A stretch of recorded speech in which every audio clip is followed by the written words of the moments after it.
Good morning. Welcome to the Morning Connection. This is your host, Minute Lawrence, and with me, my co host, Pastor Percival. Good morning to those who have joined us on air and online. Thank you, as always, for making the time to spend these early hours with us. To the crew in the house, good morning. I hope you all had a fabulous weekend. I know Pastor Percival did, so I'll just let him go right into it. Good morning, Jamaica. Good morning to those of us who are viewing us on the World Wide Web, on Twitter. Is Twitch or Twitter? Twitch. Both of them. Is Twitch and Twitter? It's Twitch. You twitch when you Twitter. Yes. And those of us who are listening, Twitter when you to twitch. all of the persons in the diaspora listening out of England, out of the USA, Canada, and South Africa. Yes, Wow. always. Always, African family. So it's good to be here and alive. It was an interesting weekend because our weekend really begins on Thursday, and a lot of things happen. But um, I just want to remind us this morning. There's a verse of scripture that says, "Whose report will you believe?" So, whose report are you listening to this morning, even as we wake up to all of what's happening around the world? I just declare that I will continue to believe the word of the Lord. His report says, I am healed. His report says, I am free. His report says, according to Luke 4 and verse 18, that with all of the things that have happened, the anointing which breaks and destroys every yoke declares that those who are downcast, those who are broken, those who are in prison, it is now the acceptable year of the Lord's favor in your life. So I just want to encourage everybody who is listening this morning that indeed we have to believe the report of the Lord. And it reminds me, as we seek to access and to take unto ourselves all of the promises of God, the children of Israel, he says, you're going over, I'm giving you a land that you didn't have anything to do with it. And they sent out 12 spies in Numbers 13. And they came back and says, wow, it's just full of what God has said. But there was one thing. They saw giants in the land. And they said to themselves, but we are not able to take down these giants. But two of those men believed. That was Caleb and Joshua. The other 10 did not believe. And guess what they did?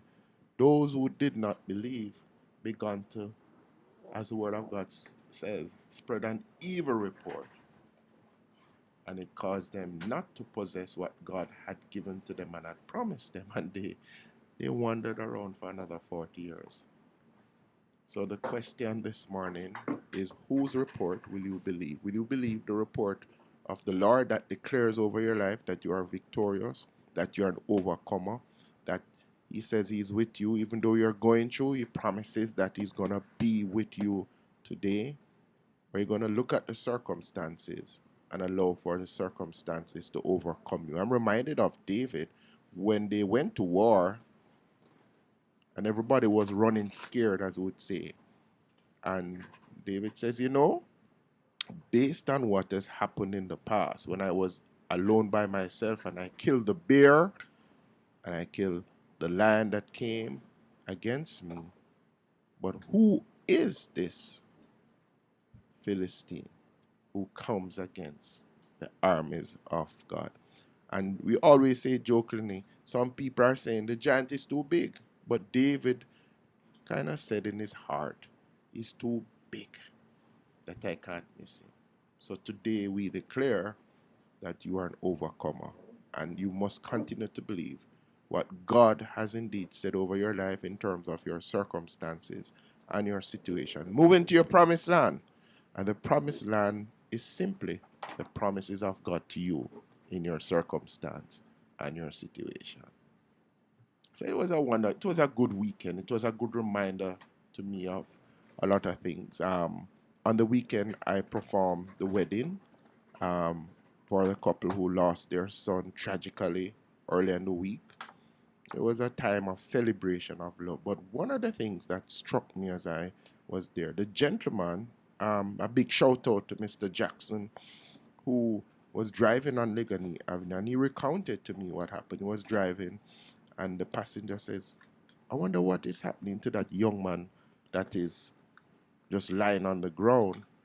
And he had passed him, but he looked in his rearview mirror and saw him, and he reversed just to find out if he had fallen. Or and they said, young man, what happened to you? They never responded, and he says he got shot because he was still alive when he came upon him. And he says he just jumped into action, took him up, put him in the back of his pickup, and there was traffic jam, and he had to um, stop a soldier vehicle and says, this is what is happening. And he went up to the hospital, University Hospital, with the young man. And he says, whatever it is, just deal with it. And then he was waiting outside, and the doctor came out and says he didn't make it, but he was still alive. And when he was relating the story, this big, I was just strapping man, just began to cry because he was saying, I have a 15-year-old, I have a 16-year-old.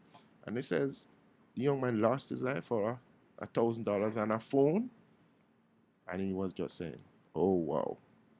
Because he can't just imagine what the parents are going through at this point in time. It just speaks to the goodness that is still in our land. And I'm just saying for us, even as we continue to push the 1660, people of goodwill need to stand up in their community and begin to care again, because indeed we are a brother's keeper. Amen. Amen. You give yourself an amen. Amen. I give it back. It's interesting that you posed the question, whose report will you believe? You asked me this morning, what was in my heart, my thoughts, and I said to you there was so much. The truth is, because we end on Thursday, um, you have like Friday, Saturday, Sunday, 3 days of downloads, to just use a modern word. And by the time we get here on Monday morning, it's like a scramble to say, all right, what is the most relevant thing that we want to start with? Because, well, I, I never tire of saying this. What we do here is very spiritual. It is serious business that we do here. And you always have to be prioritizing based on what you think will strike the sharpest note, what to begin with. So you pose the question, whose report will you believe? And I think, what is a report? A report is usually someone's account of events that are either historical or actual, and it includes a mix of factual information. This happened, that happened, he said this, she said this, but it also includes their opinion, their feelings about whatever it is that they are talking about in their report. What gives a report meaning and credibility is usually the authority of the person who's delivering it. You look at a report. We always say, don't shoot the messenger, look at the message. But you look at the report and you begin to weigh the report based on the credibility of the individual who's making the report. Sometimes you are wrong because you miss the fact that they are reporting on something that comes from a higher source or power, and you really need to be looking at the source that they've drawn on to make the report. But in many ways, you are always distracted to some extent, or you must take into account who's making the report. Let me talk about some sources of reports that are relevant in today's day. Naturally, they're social media. Mm-hmm. In the next couple of days, we will start a series on digital literacy. How do you consume, interpret, and even share data, information that you acquire in the digital space? Now, in understanding the authority that that gives credibility to what you get in the digital space. You have to understand how it is built, what feeds it, and what it runs on, the energy behind it. That is a conversation for another day, but many times it is because one misunderstands the fundamentals of the digital space why we are misled, why we fall prey to disinformation or misinformation, because we are unable to truly analyze the source, the real authority that backs the What's the information. motivation? What's the motivation? We're coming up on the break, and I suspect that I won't. I want to develop this point further because the question, or rather the issue that I will focus on this morning is really looking at the authority or the power within your words. So my only other comment on it is this: when we started this program, Pastor Percival and I, we were talking a lot about change. What are the catalysts for change? What brings about change? How do you cope with change? How can you use change as a platform for greatness? And of course, we were talking about it because Percival and I were coming into an old show. We were new wine being poured into what might be considered old skin. And we needed to use the change in a way that would promote positive results. So we talked a lot about change. But also because we're kingdom people, we were laying a foundation on how we would orchestrate the use of this change, relying on certain principles. And so we're at the point now where we need to spend a little more time sharing with you on the authority or the power behind the words which we speak, the words which we share. We talked about the creative power of words and declarations. It is important. And when we come back from this break, I want to just expose my thoughts on this subject of the authority which can make the words you speak have creative force and impact. Always Let's does. take the break. It is our 6:30 break. Please stay with us. We'll be right back. You're listening to Best. 100. What should a taxi service do for you? On-Time Taxi Service is more than just a ride to the other side of town. They offer clean and spacious vehicles, reliable service, and promise to always look out for their customers. They'll come when you call and take you where you want to go on time. So yes, you are because the camera can't get to. We are something special on the road. For a better choice in all your electrical supplies, A, authorized 3M dealer and better brand names. B, better service including free island-wide delivery. C, all major credit and debit cards accepted. It's ABC Electrical Sales, shop number 8, Hagley Park Plaza, Kingston 10. Open Monday to Friday, 8 a.m. to 5 p.m., Saturday, 8 a.m. to 4 p.m. We make your electrical jobs as easy as ABC. Call 754-382-528 or fax 754-3659. ABC Electrical Sales, for a better choice. Easy! Let not your hearts be troubled. Just believe in God Almighty and daily renew the mind. As we live in this time when fake is more valued than real, lies prefer to truth, the unnatural put above the natural. This is Lady Donna, aka Double D Donna, with a new song, Almighty Jah, encouraging your people to keep the faith that God will make a way. Get your copy today. It's on all digital platforms. Lady Donna Official on Instagram, Facebook, AsujaRecords.com. For bookings, Asuja Record Label at Gmail. Almighty Jah! Half a tree, one and drive, half a tree.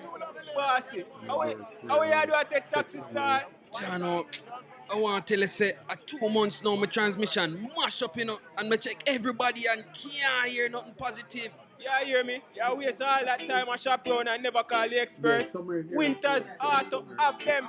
Them have over 35 years of experience and them diagnose your problem and get back your transmission brand new. With them service excellent and efficient. So trust me, man. You hear me? Call them at 929-7040 or go to them at 106 Maxfield Avenue, Kingston 13 and talk directly to the boss. Just tell them I'm me, send you. You big star. Yeah, man, respect my boss. I try calling you, cause trust me. Waiter Auto Spares and Repairs, good afternoon. Ah, what a relief. Vegam Printers for all your printing needs. We specialize in calendars, flyers, brochures, and more. Call us today at 968-7506. That's 968-7506. Or visit us at 4 East Bloomsbury Road, off Haggard Park Road. Vegam Printers, your best choice in printing. It's good, it's better, but nothing beats. Best effect.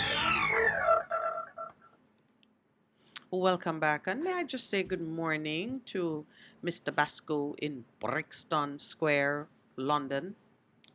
We're coming to see you soon, spiritually. Woman of faith. Good morning. Speak it, sister. Yesterday we were traveling along. This is now Kirkvine, Penhill. Penhill? Yeah. Let me tell you, the fog, I'm calling fog, it's like the cloud was sitting on the road. Early in the morning? No, The 4 p.m. Wow. I did a little video and I was saying it's just like London. So, London, London in my thoughts. Wow. It was just, I'm telling you, it was something else to see it like that in Jamaica. Anyway, thank you very much for coming on board, Denatal Basco, and always Conrad, Toronto in the building. Yes, Conrad says Will Smith walk up on stage and slap Chris Rock in the face. He thought it was planned until he heard the audio. But he's forgetting that they're excellent actors, both of them. Even the audio doesn't mean it wasn't planned. Yeah, after Kanye walked on the stage and made his own announcement when he was not satisfied with the results in some category that he thought Beyonce should have got it or somebody should have, I've forgotten what that was. I think at every award, you're not going to be allowed to get so close to the stage unless, that's my thought process. Because even as a security matter, and no matter how famous Will Smith might be, an unauthorized person approaching the stage at a particular time is a red flag for security. So from security, don't stop him. There was some advanced knowledge, my thinking. Anyway, back to the moment, the issue of the day. And we're looking at the authority that stands behind words, which give them the power to be creative. So when you're speaking your declarations and causing things to be in accordance with your words, two things happen. There is, of course, your personal authority and your conviction. If you believe in them and you're saying it, then you will follow through and take the practical steps to bring reality to your words. So that's the power of what we would usually call resolutions. You make a New Year's resolution and you drop it in 7 days, but some people will keep it for 30, 45, even for a year. Some may keep it up. But you have two sources of power that you're drawing on. There's your own personal authority and commitment to follow through when you give your word. And then there is that other, something else, which if you are in alignment with that, the ultimate source of power and authority, then you get divine assistance in bringing things to pass. Here's why that has been occupying my thoughts somewhat. We've had words being spoken by several notable sources. For my own part, on the personal side, I first had the General Legal Counsel speaking some words concerning me, words which I rejected, never accepted for a moment, words which were devoid of truth and reasoning. And I had to wait because in the system that I would say this, in the system that I've participated in, it meant that those words could not be dispelled unless I went through a process of appeal and allowed another voice to speak on it. So another voice spoke, and the question then becomes, when that voice speaks, because you invited it to speak, so by your invitation, you give it power and authority as well. That's true. So I invite that voice to speak by way of an appeal. And then when the voice spoke, having spent 2 years contemplating what ought to be said, I must now take a position on, do I accept or reject? The first part for me is, The truth does not require my acceptance or rejection. It exists. Truth is the truth. The truth is the truth. So when I appealed to that voice, I wanted the truth to be revealed. Well, the truth was revealed, but the opinion that was expressed by the speaker and accompanying the truth, I reject it totally. I give it no power, no authority over my life. Whatever was meant to be conveyed in that, I've rejected it. And that's my personal choice and Woman decision. of business. Right. Yes, the voice that called me a woman of business, in quotes. The voice that continued to disparage and condemn me, notwithstanding knowledge of the truth. So I've spent some time analyzing and assessing on a spiritual level what those words mean and what power they have. They will have as much power as I give them, because unless they come with the force of authority from this now is the divine authority, bearing in mind that judges, leaders, all exercise delegated authority. That's true. So there are occasions when they will be in direct alignment with what is truth and what comes from the divine source. But there are going to be occasions when they will express opinions and you will see contamination by the speaker himself, and you have to know when that is so you can reject it. I have a way of saying too. One of the things, even as a pastor and counseling persons, I say to persons, you have to be very self-aware.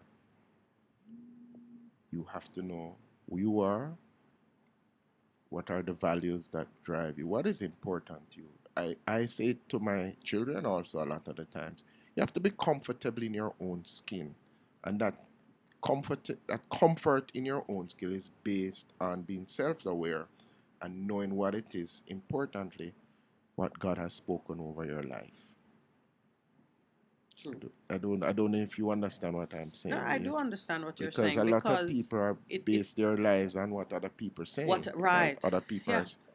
So that self-awareness it includes understanding the authority that you wield. What is the power within you? Mm-hmm. And so you can at all times, act in accordance with it. So that was one. That is a source of a report that I have had to contend with in my own personal circumstances. Then, of course, we had royal visitors. We had the prince and his wife visiting, and they spoke some words. You had the prince saying that slavery was abhorrent and should never have happened, as if it was some accidental event, as if it was not calculated and deliberate and pursued for hundreds of years. It didn't happen. Slavery didn't happen. Slavery was the deliberate actions of people in his own bloodline, and he stands today in a position to use his own words to show his rejection of it and then to follow through with actions. But then you have to ask, what is his authority? Okay. Because he stands as the grandchild. Can he speak against his grandmother? Would that be just his personal perspective? Can he compel the Parliament of the United Kingdom to make certain decisions? Whatever the answers are to those questions, the first and foremost point for him personally is that he must do what you have said, be self-aware and understand his own authority and understand what he can do and say, mm-hmm.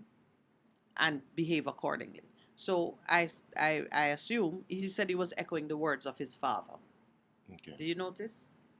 Very spiritual, that, Words of his father. He was echoing the words of his father. Christ himself said, I do what I saw my father do. And I only speak when he tells me to speak. And I speak when he tells me to speak. So what you see, you've been asking me all of this time, show us the Father himself, but if you see me, you've seen the Father. But anyway, we'll get into that one. Yeah, but understand what the prince did. And even as I say there's like a spotlight on it. He acted within the limits of his authority. Correct. His authority is to say what he has heard his father say. And he actually quoted his father. As my father said in Barbados, I now say in Jamaica. The next step, of course, is up to him. But we who receive the report, as you say, whose report will you believe? Do I believe that the conversation ends with what the prince and his father says? Of course, I don't believe that for a moment, because I To move know forward. that there is a path forward. I kind of got on this path somewhat because John the Baptist in Luke chapter 7, 20 to 27, sent a question to Christ. Like him wasn't. He said, "Are you the one who's to come, or should we Imagine expect that. another?" Can you imagine? Do we believe for one moment that John the Baptist, who was a baby, leapt in his mother's womb when he heard Mary's voice, Mary being then pregnant with the Christ child? So John is aware of authority and power before either he or Christ were born. Do we believe that he came with that specific purpose and knowledge, but that he doubted?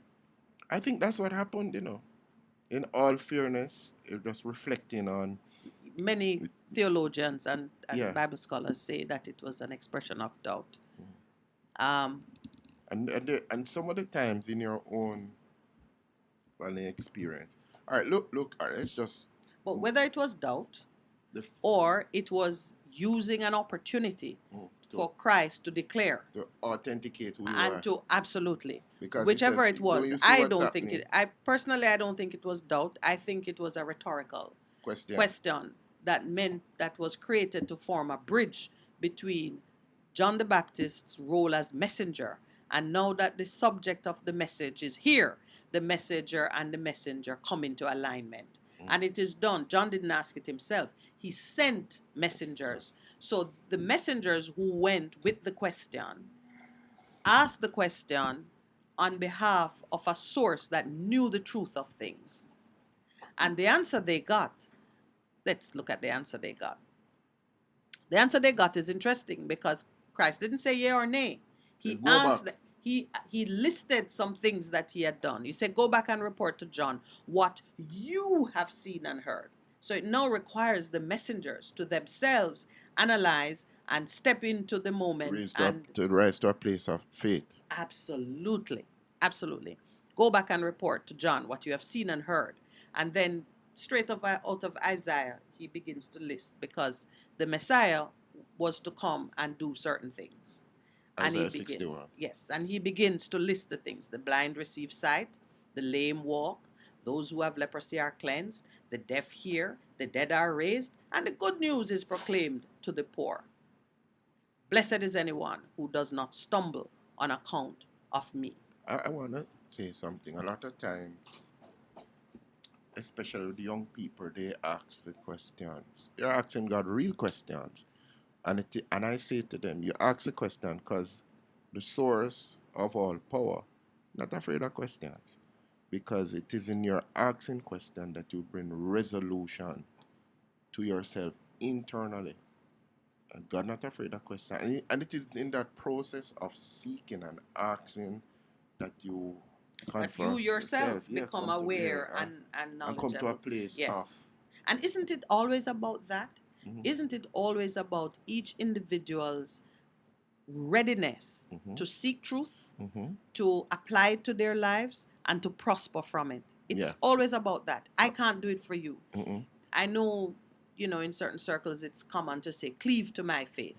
But you can only cleave to someone else's faith to bring yourself to a point of readiness and strength. But after that, it is you.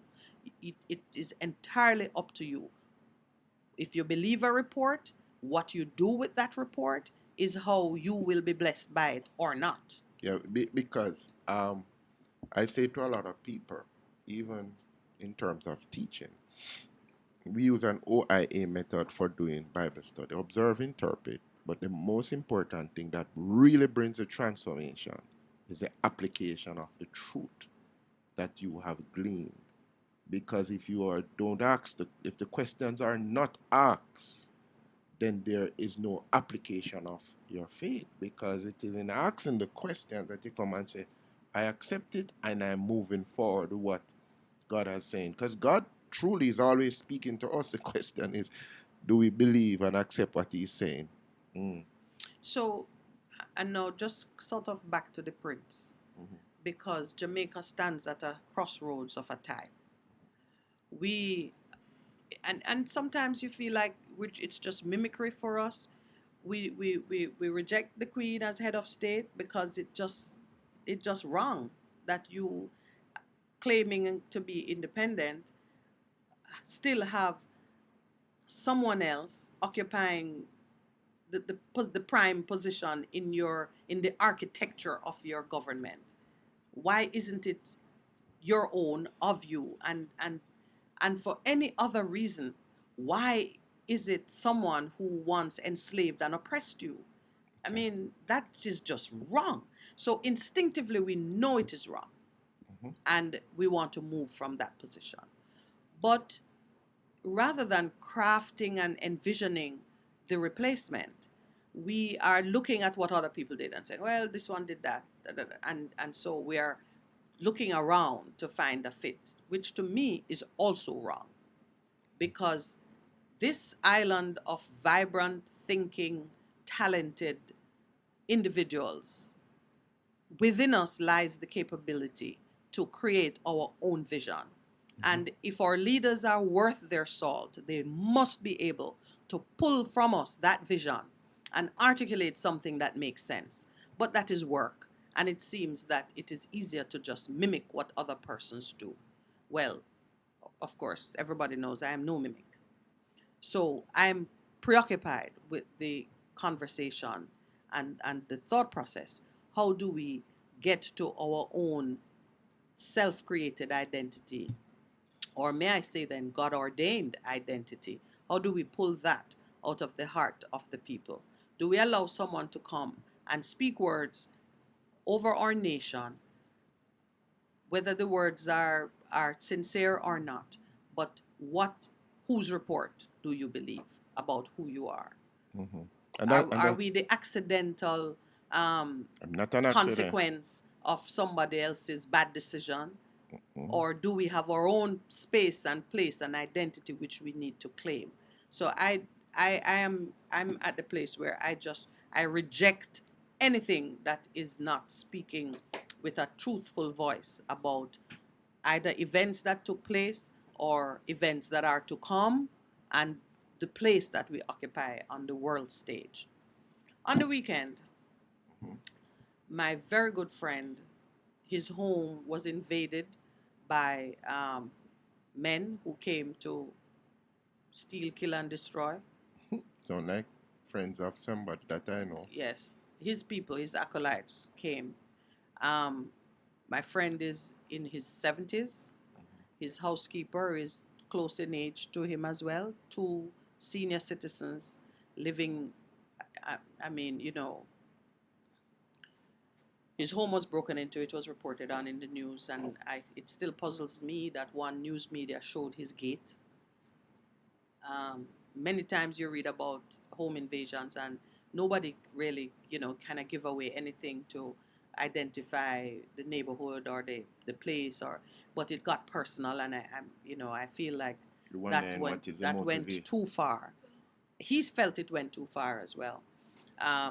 But what has amazed me is that to friends and family members who had to receive the news and contend with it and so on, all of us shocked and appalled and just, worried for him.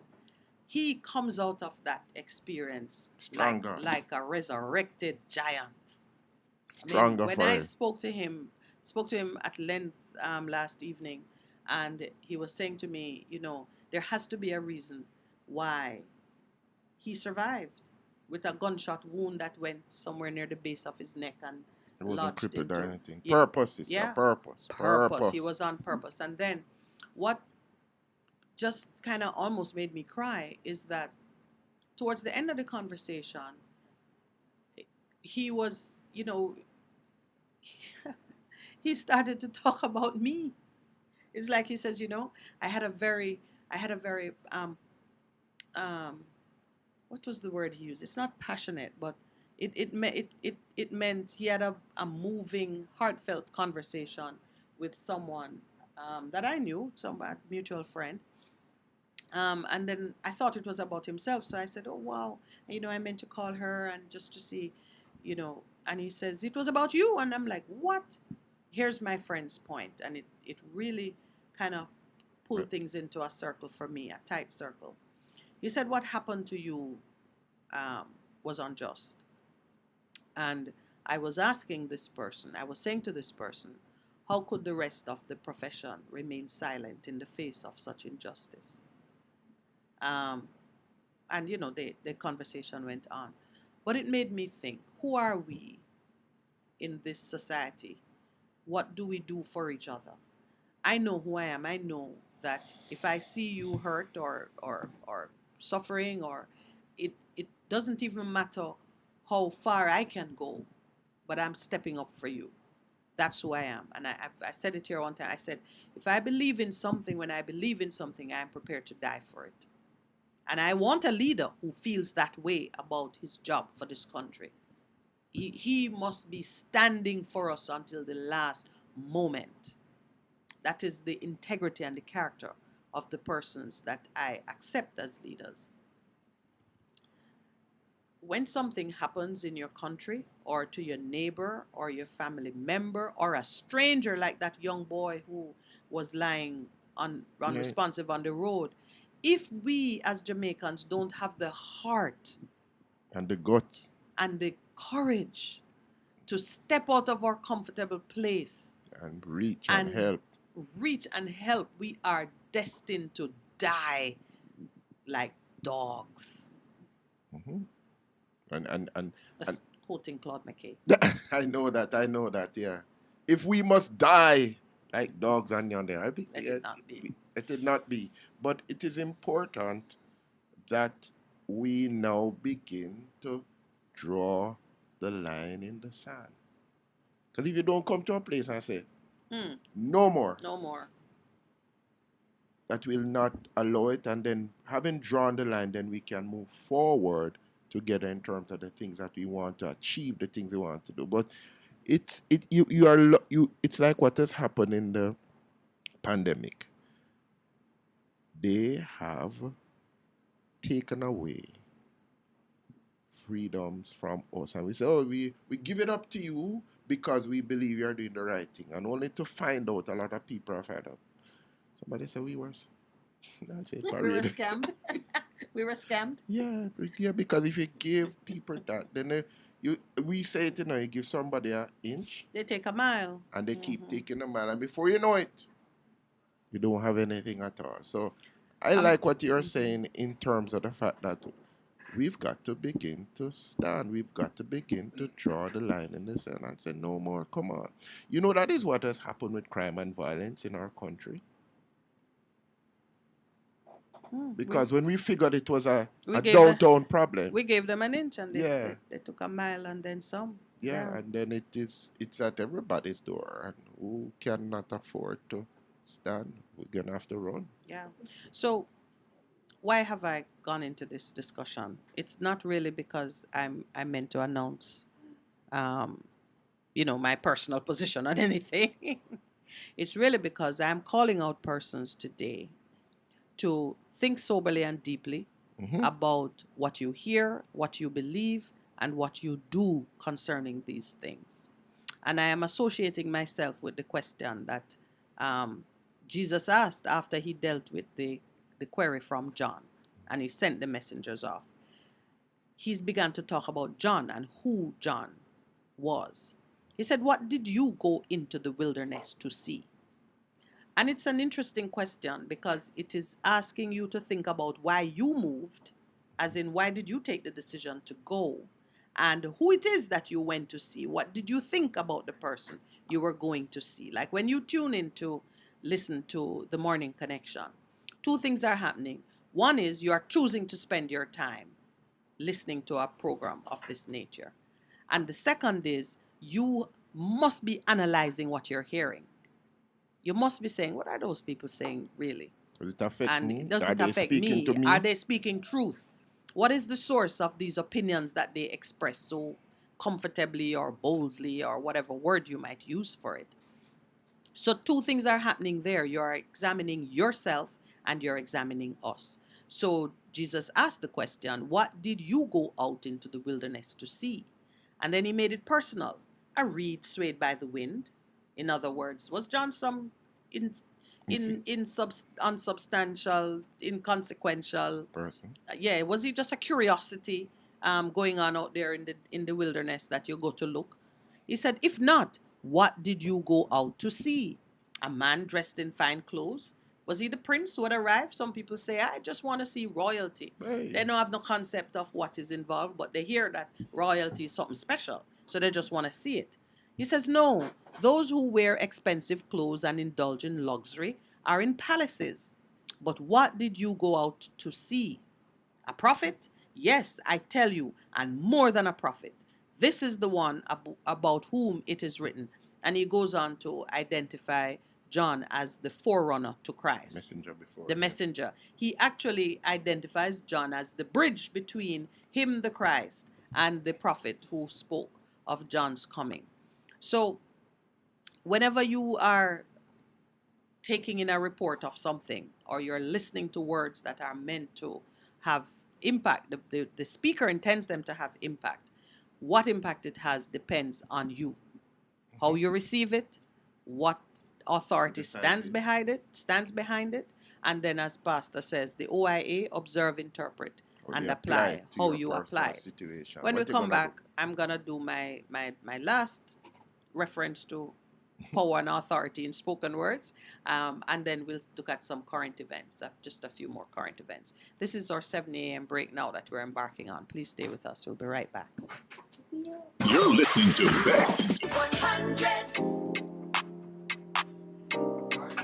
The Meteorological Service of Jamaica is improving the way we understand the weather through its latest initiative, the Building Resilience Through Climate Adaptation Technologies BRETCAT project. Stay tuned to hear what BRETCAT is all about and how it will change the way you prepare for disasters as well as everyday weather changes.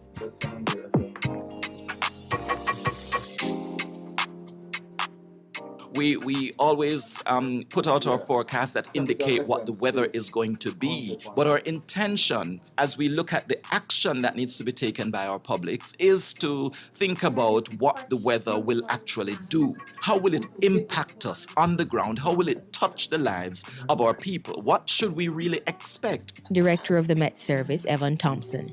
He says BRETCAT will change the culture of weather communication in Jamaica in two ways. Firstly, by upgrading the forecasting processes used by the agency. Secondarily, it will be also moving forward into making those forecasts and warnings available to our public in a way that is easily understandable and also a way that is easy to act upon. BRETCAT was developed through a partnership with several entities, including the United Kingdom UK-based social enterprise Resurgence, the Finnish Meteorological Institute FMI, and executive agency the Caribbean Climate Innovation Center, the CCIC. It has three components: enhancing the weather services of the Met Service, creating an open data platform, and providing entrepreneurial support. The project is funded by the Inter-American Development Bank with support from the World Meteorological Organization, Climate Kick, and the Caribbean Development Bank to the tune of nearly $1 million. Weather Climate Communication Advisor at Resurgence, Robert Powell, says his company's role is to help the Met Service convert the information it already has into something useful to citizens. One of the things we're going to do is make weather information much more easily available on your smartphone. And this will happen in a number of ways, but the big way we hope to do it is through the creation of a weather app for Jamaica. There are 1.5 million Jamaicans who have smartphones, and now you have the possibility to have information about the weather exactly in the place where you are for today and the next 5 days on your smartphone whenever you want to look at it. Early warning information will also be available through the app. Head of Group International Projects at FMI, Matti Erikanen, explains that the mobile app foundation will be the same operationally as is being used in Finland, which increases the sustainability of the app. We will be installing the FMI-built forecast and early warning production systems, we will be now updating the system and giving further training. And as a new item here, we will be later installing also the mobile application for disseminating the forecast and early warnings, which will boost the dissemination of the weather forecasts and early warnings significantly, I believe. Resurgence and FMI are aiming to complete development of the app later this year, with hopes to create similar ones across the Caribbean. Stakeholder engagements through a series of workshops is another component which will serve to improve forecasts and early warning systems. Whether you're a farmer, fisherfolk, utility provider, emergency response company such as the Office of Disaster Preparedness and Emergency Management ODPEM, or an ordinary Jamaican who likes to stay in the know, BrettCat will improve the way you interpret the weather and enhance your preparedness in the event of extreme weather events. Thanks for listening. I'm Vanessa Silvera.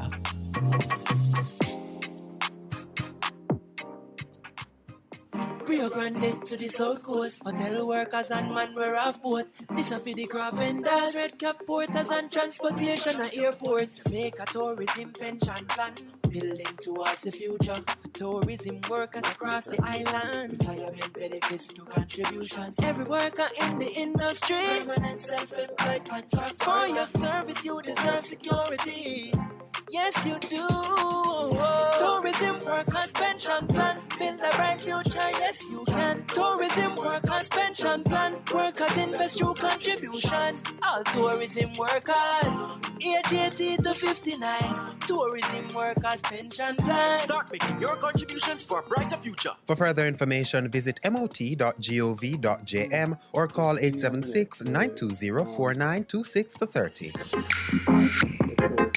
A production of the Jamaica Information Service, the voice of Jamaica. We're just a click away. www.bestfm.com. Streaming live on the internet. Somebody can call you. The people that they want to be interviewed. What should a taxi service do for you? On-Time Taxi Service is more than just a ride to the other side of town. They offer clean and spacious vehicles, reliable service, and promise to always look out for their customers. They'll come when you call and take you where you want to go on time.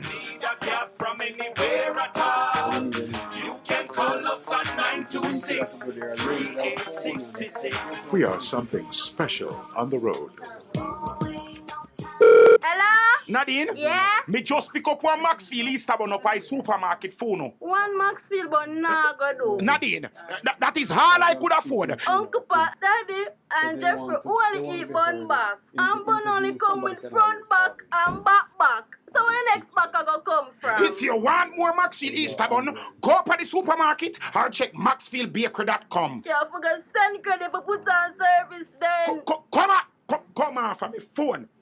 Sure. Maxfield Easterbourne. Do it to the max. It's good, it's better, but nothing beats.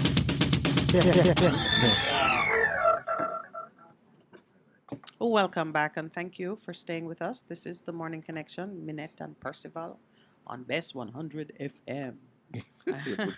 put on the baritone. Yes. Yes. I gotta thank Mr. Basco for a comment he has put here, in line with what we've been saying. He says, those who do not punish evil command it to be done. And, the colonial crown and its successors are within that band, he's saying. But it comes back to more recent utterances from the North. If you're not with me, you're against me. Just the idea, which is nothing new, that if you don't stand against something, you're condoning it. And then we always get to the point of when you fail to step up, then help will come from another source. For those of us who are oppressed and need assistance, when those close to us who see it happening, see the injustice, refuse to step into the breach, stand in the gap, then the help will come from another source, and those who failed to do the right thing will be condemned. They and their family will be condemned. I'm quoting from Esther, the book of Yes, yes, yes, yeah. Because, Yeah. perhaps you were born for such a time as this. All of us are born for the time that we are But born. if you fail to act, then these things happen. Now, the real, I would say, I'm in the book of Numbers, and it is, you quoted from Numbers as well, and I thought that was just so cool. There is an old story. We all know it about the donkey who spoke, but or the ass who spoke. Ass who spoke. Right. But what I want to draw to your attention about it this morning is the real interaction between the king who wanted the prophet or the seer to put a curse on the children of Israel who were passing through his territory. The king, of course, we know is Balak, and the prophet or the seer was Balaam. Balaam has been known throughout time now as a man who lent his skills to whomever would pay for it. Yeah. And he was called upon to issue a curse. So the reason I'm focusing on it is because you can do a curse or a blessing, and all the time we seek to do it. We say, God bless you to someone, or, we said, all right, you wait, you will see. And fix your we are business. and we are really it is a curse. Life and death is in the power of the tongue, and you eat the fruit thereof. You eat the fruit thereof. So many times we do that. We do it casually, we do it seriously, we do it tearfully, we do it in prayer, with however Anger. it is. We do it in anger, but we, all of us, use our words to bless or to curse. Here is a man who was in fact connected to, had access to inside of a supernatural order. And yes, he would sell it because, that happens. A lot of people are doing it. A lot of people do it these days, and some of them do it deliberately, some do it accidentally. Some people do it deliberately. So you get a word based on how much money you put in. How much you, right. Anyway. Right. Another in Numbers chapter 23, verse 27, Balak says to Balaam, "Come, let me take you to another place. Perhaps it will please God to let you curse them for me from there." To bring you up to date, of course, Balaam accepts the retainer to curse the people. Accepts the retainer, I like that. Yes, he got a job, he accepts it, and he goes off to do it. But in going off, God, from whom comes the authority behind the words, said to him, "You cannot curse these people, you can only bless them." Now the man who hires him says, "All right, come, you couldn't curse them from over here, let's move to a higher point. When you look at them, you will see why you really need to curse them." But he too accepted that the power in the curse has to come from another source. It did not belong to Balaam. Am I making myself clear? Correct. So he says, "Come, perhaps God will let you curse them from here." Location. Shift location, perhaps. Marketing. When Location. That's real estate. Real estate, but you know. Yeah, so here it is. The person who set things in motion know that they cannot do it of their own strength. And they said, perhaps God will allow it. And then in chapter 24, verse 1, Balaam himself now has shifted position, and he's at the new point where he's to look at the people to see if God will permit a curse. Now, when Balaam saw that it pleased the Lord to bless Israel, he did not resort to divination as at other times. He did not make any sacrifices. He did not call any other powers into aid. He did not ask anybody to open his eyes. He turned his face toward the wilderness. And the Spirit of God came on him, and he spoke his message. "How beautiful are your tents, Jacob, your dwelling places, Israel. Like valleys they spread out, like gardens beside a river, like aloes planted by the Lord, like cedars beside the waters. Water will flow from your buckets. Their seed will have abundant water. Your kingdom will be exalted." I've just kind of summarized it there. They can read it for themselves. But yes. but it is to Power of the words. Yes, and it's acknowledging that the true power behind the words is what you are to cleave to and what you need to understand. So when people speak things about you, or when they speak things over your country, or when people seek to impose their will on you, you must always remember, inquire deeply into the source of the authority behind them. You may find that they're only acting on their own strength. Many times, that's all. And which is why, in the end, they are never able to do what they say or do what they set out to do. And it happens even when politicians make promises to you. When man stand before you and said, this time next year you will be this or that. When man take up basket of goods and say, this is what the money buy in my time. This is what the other one did. And if you give me another chance, I will bring you great. Speaking out of their own strength, you have to examine it to know, are they drawing on that authority which is secure, which is true, and which is enduring? Or are they just speaking out of their own pride, arrogance, conceit, wishful thinking, whatever it is? And you can only know that ultimately if you have developed that knowledge that Percival spoke about earlier, that self awareness and that God awareness. You cannot be truly self aware without being aware of your Creator. Once you begin to understand yourself properly, in the light of what he has said, it begs the question, who made me this way? Who put me together?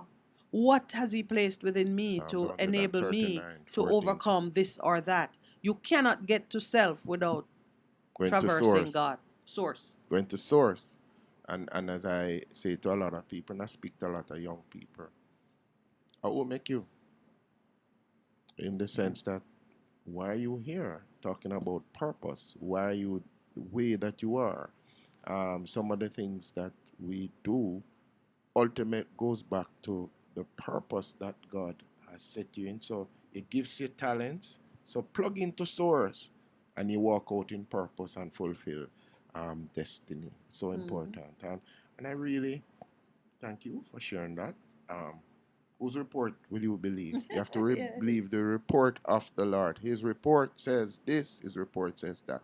And you know, one of the things, because him have authority to say, and when he speaks, no man can go against it. When him close a door, no man can open it. When him open a door, no man can shut it. No matter what it looks like.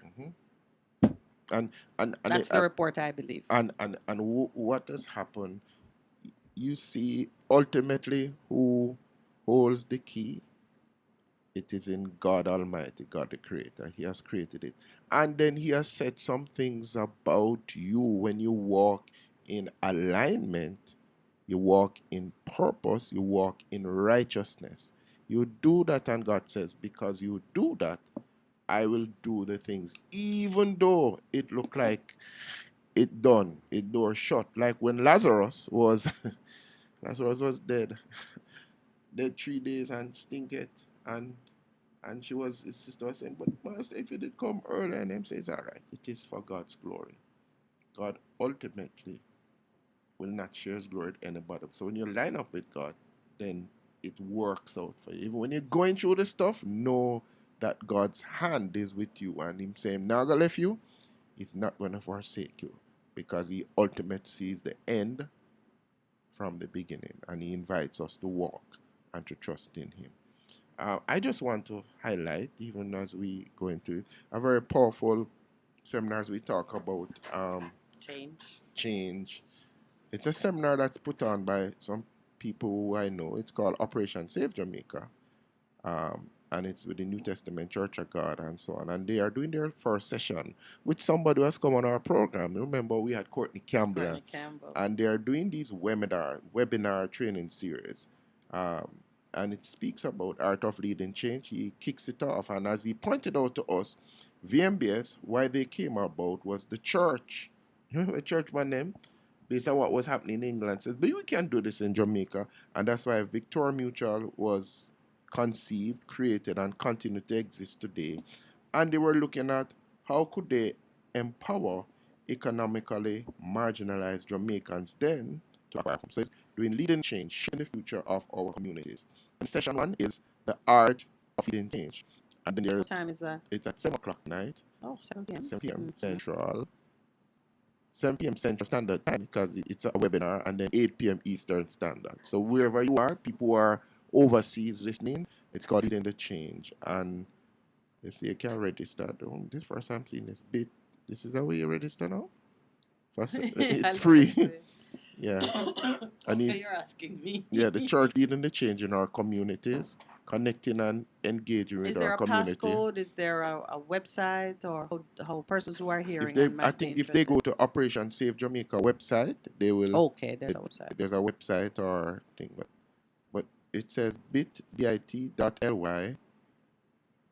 /3TGX capital BUT if you want to register for the webinar, which is free. Even my young intern, who is very savvy with all these things, look puzzled by what you just read out. It says to register. Yes, you go online and you put bit.ly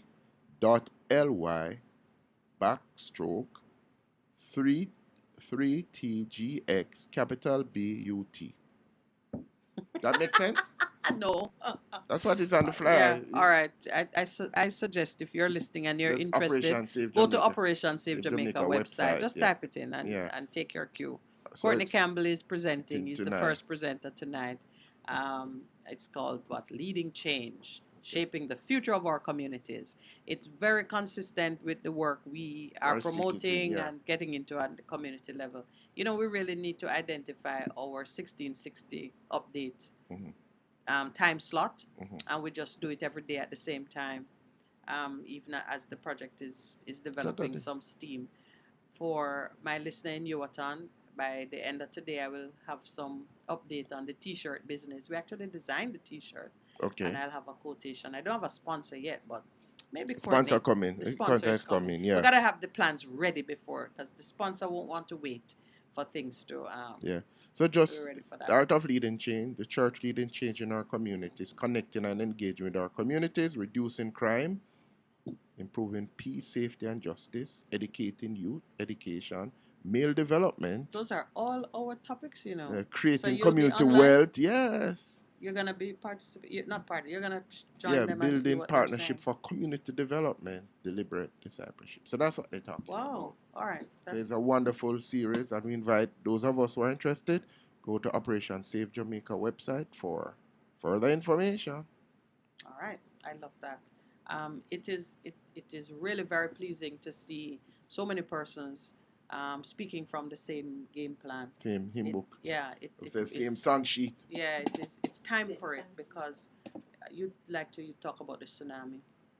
Well, usually you say tsunami of love, but this is the tsunami that we speak of, wanting to see persons joined in unison from different points, but heading in the same direction. And that's what it is about. That's what I've recognized.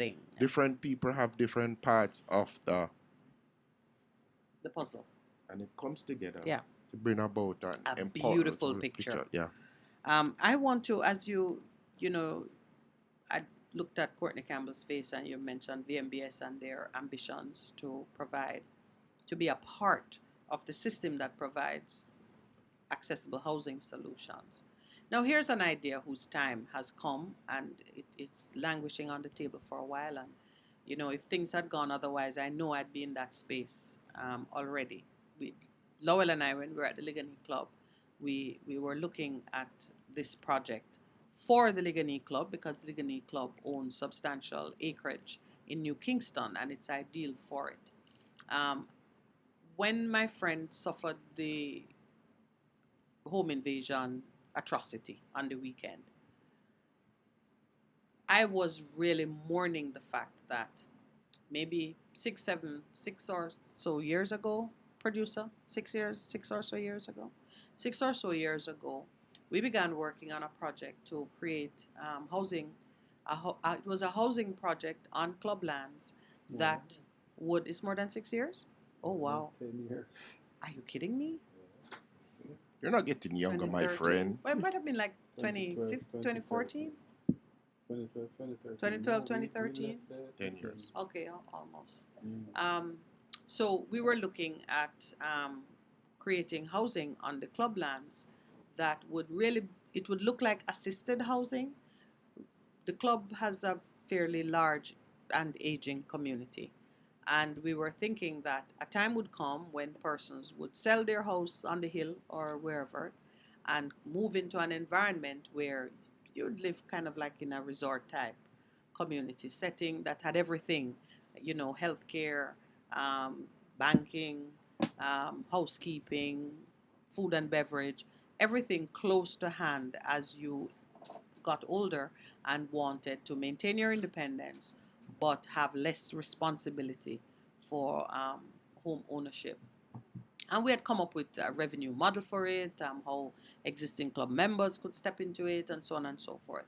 What I was anticipating, it being a private members club, I said the club really should have in view the changing needs of its membership I had a from 0 to 99 age span, that it should take into account the different stages and needs of members. Well, suffice it to say, change of leadership at the club, and the project died. Ahead of its time. Well, it didn't die because I know that these things, when they come, they might go into hibernation for a spell. I know that the time for this is here. Jamaica does not have. People are busy spending a lot of money building housing projects, but they are not building them fit to purpose for the needs of the population, either as it ages or as it evolves.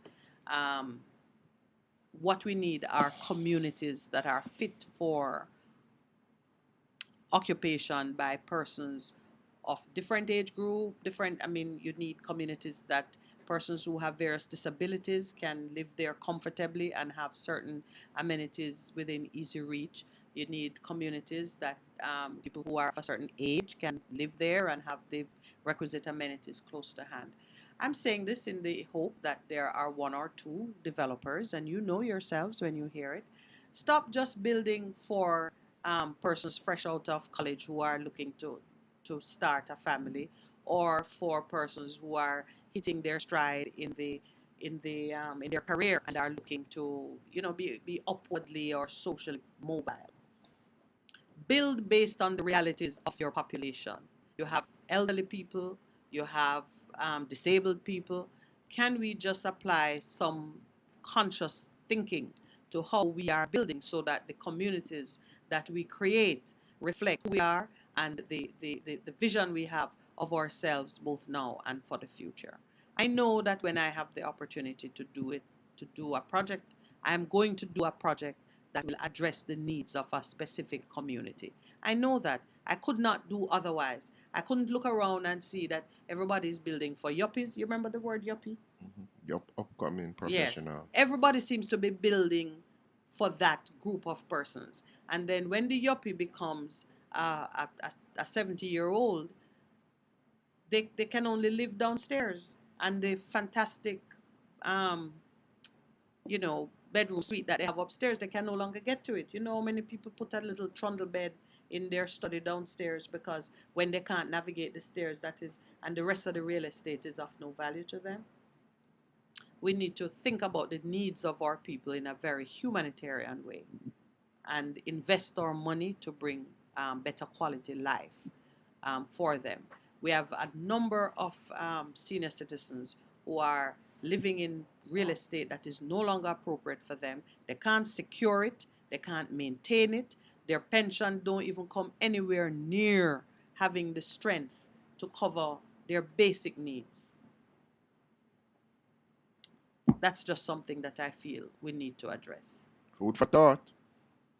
So who knows? Maybe I can interest VMBS. that is why it came back to me as you spoke about Mr. Campbell and his involvement in that upcoming seminar. So, okay, where are we now? Leading the change. Let's wrap up. All right. Let's take a look at what's happening in the news before we go to our break. The headline on Sunday was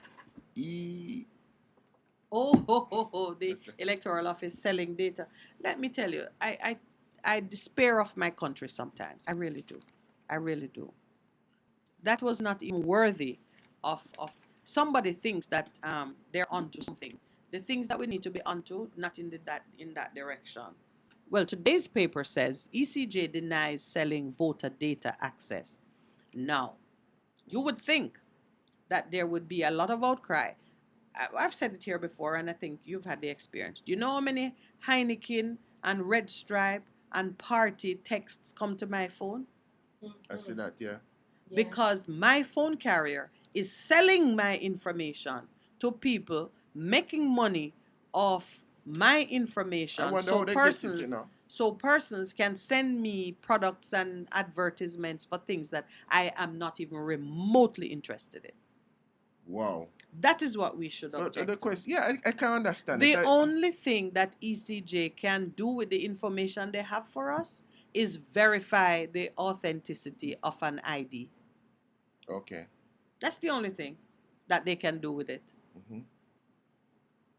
Because we use the ID which they set up, we use it in our business transactions. So when somebody present an ID, you go to the bank and they say you need to bring 2 forms of ID. Okay. And you don't drive. Right. So you only have your electoral ID card and your passport. Okay. So only so you present the 2 of them. How is the bank going to verify that your electoral ID card is genuine? How would they verify that your passport is genuine?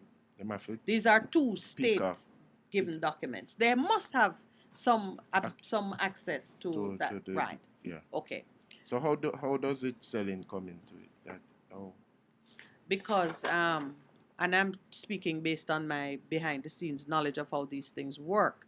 Because in order for you to get a portal to verify information, there might be some there will be work and some cost. You have to create some kind of interface so that the banks or whomever is using it can verify that the document is authentic. Mm-hmm. That is something that could be done free of cost, because you must have an interest in policing the use of the document that you issue. True. So I know we're going to do our digital literacy piece, but let me just say this for the moment. Privacy laws, meaning the laws and the regulations which are meant to protect your personal information from being put all out over the place, those laws exist for the benefit of the owner of the information. All right. So it exists for me, which means that I can choose to waive my right. I can give consent. True. Typically, so ECJ has been accused of giving access to like credit bureaus. Hunting. All right. One of the first things that you have to sign when you request a credit report, mm-hmm. One of the first things you have to sign is a consent, mm-hmm. Giving the credit company your consent to them approaching either all the people who you do business with, mm-hmm. And if you have given them an ID, mm-hmm. you also give consent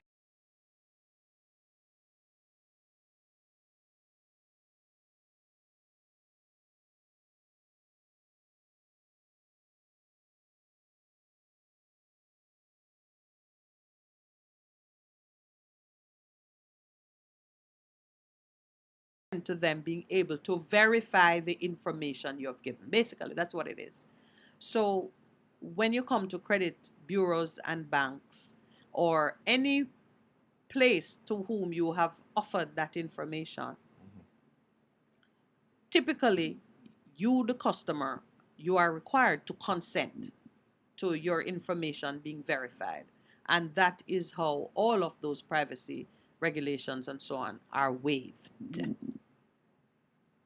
So it is not a breach. ECJ would not be acting in breach of any privacy legislation, mm-hmm. by confirming the authenticity of your information that you give to somebody else and say, this is who I am.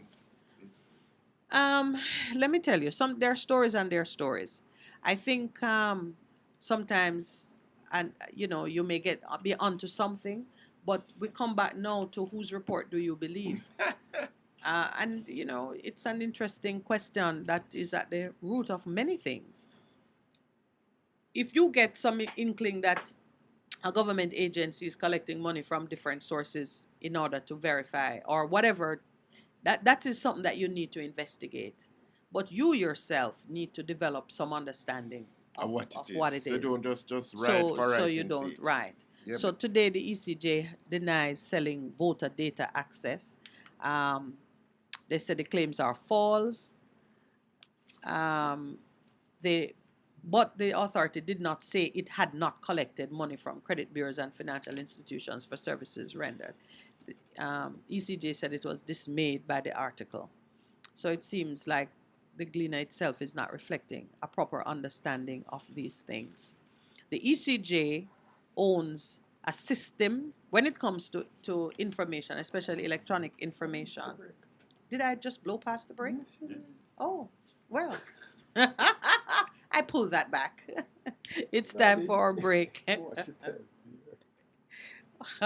You're listening to Best. 100. For a better choice in all your electrical supplies, A, authorized 3M dealer and better brand names. B, better service including free island-wide delivery. C, all major credit and debit cards accepted. It's ABC Electrical Sales. Shop number 8, Hagley Park Plaza, Kingston 10. Open Monday to Friday, 8 a.m. to 5 p.m., Saturday, 8 a.m. to 4 p.m. We make your electrical jobs as easy as ABC. Call 754-3825-8 or fax 754-3659. ABC Electrical Sales for a better choice. Hey, say, let not your hearts be troubled. Just believe in God Almighty and daily renew the mind. As we live in this time when fake is more valued than real, lies prefer to truth, the unnatural put above the natural. This is Lady Donna, aka Double D Don, with a new song, Almighty Jah, encouraging your people to keep the faith that God will make a way. Get your copy today. It's on all digital platforms. Lady Donna Official on Instagram, Facebook, AsujaRecords.com. For bookings, Asuja Record label at Gmail. Almighty Jah! Half a tree, 100, half a tree. Boss it. How you do I take taxi star? Chano, I want to tell you, say, at 2 months now, my transmission mash up, and I check everybody and can't hear nothing positive. Yeah, hear me? Yeah, waste all that time I shop around and never call the experts. Winters Auto have them. Them have over 35 years of experience and them diagnose your problem and get back your transmission brand new. For them service excellent and efficient. Trust me, man. Yeah, hear me? Call them at 929-7040 or go to them at 106 Maxfield Avenue, Kingston 13 and talk directly to the boss. Just tell them I'm me, send you. You big star. Yeah, man, respect my boss. Yeah, try calling, cause trust me. Waiters Auto Spares and Repairs, good afternoon. Ah, what a relief. What should a taxi service do for you?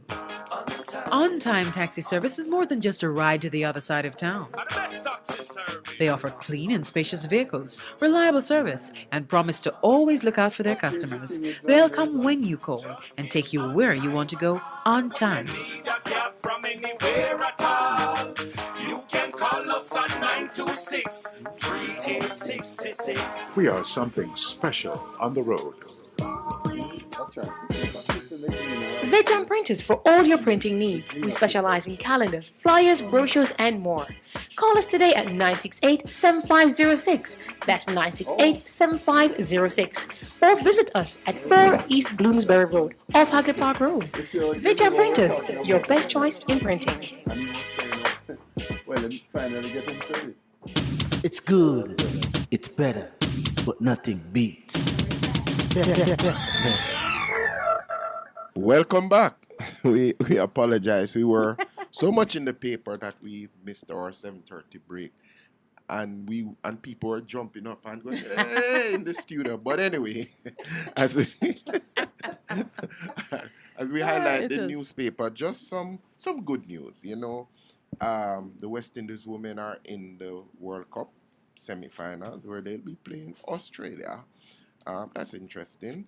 But the West Indies men's team beat England on the weekend by 10 wickets. And I said, okay. Are we getting a revival in West Indies cricket? We don't know. But on the other hand, Jamaica was thumped 4-0 by Canada, who is at the top of the group for World Cup qualifiers. Is that a sports word? Thumped? Yes. It is? Or there's some made up thing? Thumped. That's what it says. Thumped. Yeah, it said thumped. Yes. That doesn't sound, I've never heard that referred to. What would the word be? Thump mean you get Jamaica. Yeah, that's a punch. Yes. That doesn't make any sense. That don't believe that report. I mean, we lost. No doubt about it. No, I mean, some say routed. There are all kinds of words that I'm accustomed to seeing in sports report when somebody is soundly beaten. But thumped is a new one. I take issue with thumped. But interestingly, you see, they are coming from warm Jamaica and going to cold Canada. So, already they are behind. That means they should be running faster and harder to get warm. No excuse. No excuse, no excuse. And then we also celebrate JLL, who is related to someone in the studio or someone's in the studio. He did the track on Coffee's latest album, Gifted. There's a track there that he did the soundtrack on. Wow. When I have my great news to be announced, I'm going to hire somebody. Gonna hire somebody? I'm not going to let you announce it. You know, the hype masters that come out to the show. Yeah. You are no hype master, sir. My sister. No, but I've heard you at the pulpit and you can do hype. You can hype up. Yeah, he's God's hype master. Oh, my Lord. No, we're very proud of John Andre's growth in his chosen field. Yes. And that is his chosen field, because he studied something that adds value to it. You remember we were talking about what he studied at university, but he displayed an interest and a talent for music production at an early age. As a teenager, much as I see Daniel exhibiting his own interests in engineering and creating and whatever. But so John Andre is definitely a young master in his field. And Coffee is blessed to have got him his contribution. You see where my bias is. Yeah, her album will be all the better. Do they still call it album? Yeah. Oh, okay. We still an album. What's the other name? EP? That's extended play. EP, but extended play have 5 tracks on it or something like that. No, I didn't mean to go that far. I'm just saying that. He's young Mr. Lawrence is a noted talent, and anyone who gets the opportunity to work with him will be blessed for it. He's so conscientious, and he displays such excellence at what he does. I'm waiting to see what happens with the beat that Drake has put, because I'm waiting to. Every now and then I said, "What happened to the Grammys?" You would think. Grammys not gone? No, it's not gone. It's 3rd of April. Okay. Mm-hmm. So, and we spent some time with the young Lawrences, because can I tell you, Joel, who is now Dr. Jojo, was on duty at the hospital when my friend was there, and it was such a blessing to be able to call her to check on what was happening and to get an opportunity through her to speak to him, because of course the invaders had stolen his cell phone. So we were just trying to getting in touch with him was a challenge, but having a daughter in the hospital, I tell you, Lowell's how do I put it now? Lowell's contribution to humanity through his children really delivered on the weekend. Because his daughter, a doctor at the hospital where my friend was, so we were able to reach him through her, and then both of them visited us on Saturday night. Yeah, they visited us on Saturday night, and we got a full update. And some of the conversations we had with John Andre surrounding what's happening in the industry, how managers are behaving, because now he's knee deep in international negotiations and he's getting an experience of how managers behave, how the different how producers are being treated. And it was just shocking to me that in today's age, some of the young managers and young the players in are behaving just like the dinosaurs of old, wanting to exploit the talent, having some notions of where they sit that makes no sense. And he has inspired me to pull together a discussion around industry standards, even as our own Minister Babsy Grange has announced and plans are afoot to put legislation and regulations in place for the industry.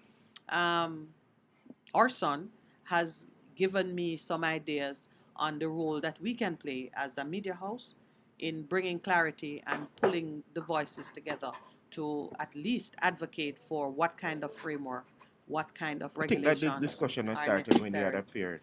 He was saying Yes, what he has, yes. and he was Well, talking now about him it. have live experience, and people have tried to abuse him, and he has had to stand his ground, and lawyers are working, and all kinds of different things.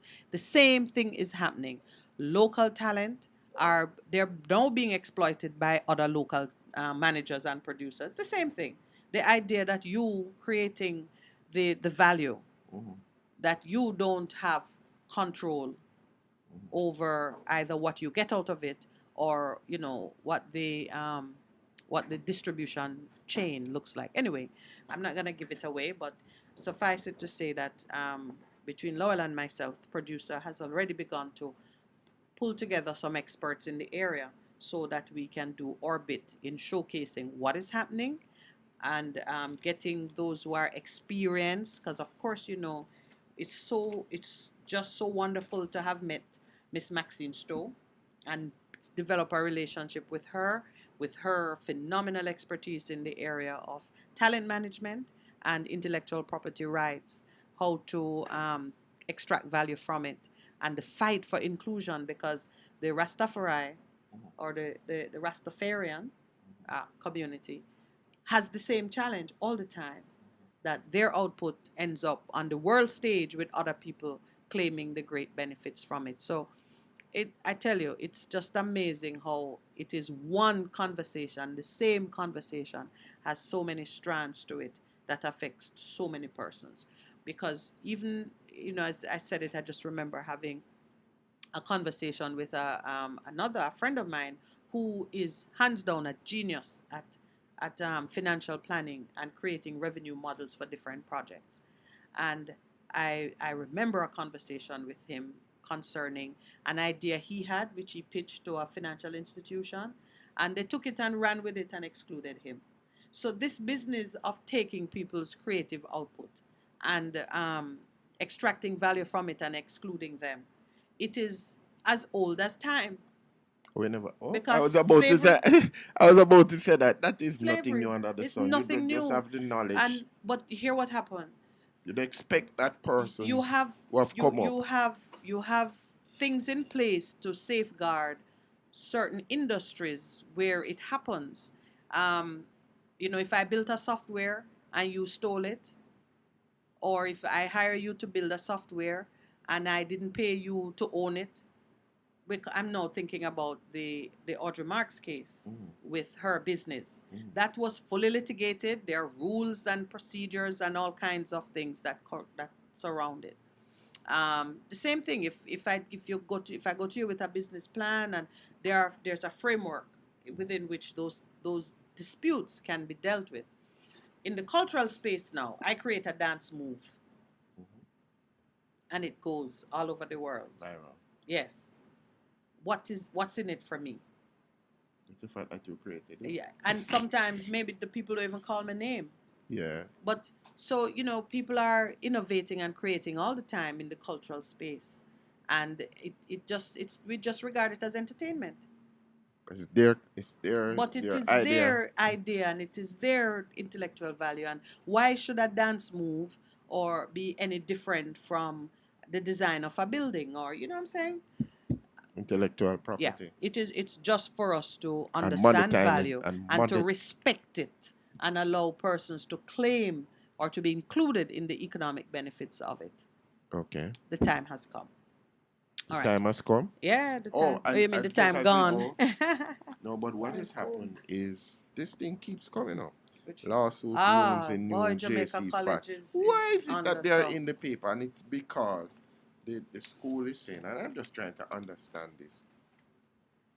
The leadership of the is seeking an account of how funds totaling $3.1 million, which were reportedly collected by the Old Boys Association on behalf of the 232-year-old institution were used. First time? Yeah, but you know, these things are, it's almost like it's seasonal. When trouble is in a house, it finds every little crack, you find it seeping out. Something is going on with Jamaica College from the days of John the Baptist. You didn't get that. No, me get it, but they make it pass. It's From the days of, what's the education minister's name? Royal Reed. Right. So some great upset seemed to be fermenting from surrounding the behavior of the alumni. And it looks like, first, you remember they tried to block the president from That's being him and them, yeah. from being on the board, and now you see they're calling on them to account for $3.1 million. That is way less money than they gave away to to the education minister. They will work it out. Are you curious about it? I just found it interesting that it's on the front page of the thing. Because they're obviously well placed. Mr. Earl Brown, it's great to see you. He said, "Where uno say about Canada and cold?" Oh, Is it not cold in Canada, my well, brother? it sure is colder than in Jamaica. Really very, very cold. I see a message from Earl saying, "Please check your messenger." Earl, I can't check my messenger with ease while I am on air. So if you wanna show something, how can you send it, Mr. Producer? Tell me again. Yes, please. Whatever you're sharing, I'm assuming that it is appropriate. Say it to me online, please. He says, many times I heard Canadian radio station giving wrong information about reggae. You need to tell us who they are so we can set them straight. That way you get it Okay. Oh, I got it. What is that you have found here? Who is Dr. Neville Owens? Who died? Which of the Owens died? Should we arrange to extend their arm? Bishop Neville Owens will be presenting on the same seminar that we mentioned. Oh, okay. Oh, interesting. Oh, so it starts at what time it starts? 8 o'clock tonight. It starts at 8 o'clock tonight. And it runs. Oh, runs and it just runs until the last presenter. No, not just, it's just one presenter tonight. And they keep doing it, I think, every Monday until it finishes in about April. I see. Okay. But that is interesting because why it says so, if somebody online probably is listening to us, sends it, or it just said this person is also presenting. Oh, yes. Good for us. A lot of people are listening to us and we don't even know. So one person send you a note and you say a lot of people are listening to us. I just love your optimism. Subscribe, share, yes. Oh, like, subscribe, share. Who are we liking and subscribing? I'm kidding. I just want to. You know, from morning I make a full confession. From this morning, she's been at you. Playful? She's been at our beloved producer. I wonder what you're playing with. Well, you are the great counselor. What say you? Are you trying to make work for yourself? No, I make no work for myself. Yeah, I have enough already. I know when a man is making work for himself. Are you? Of course. Oh, you do that now? They're like, no, you said, is there a problem? Come into my... come into my parlor. Say the spider. The spider to the fly. I reject it. All right, but...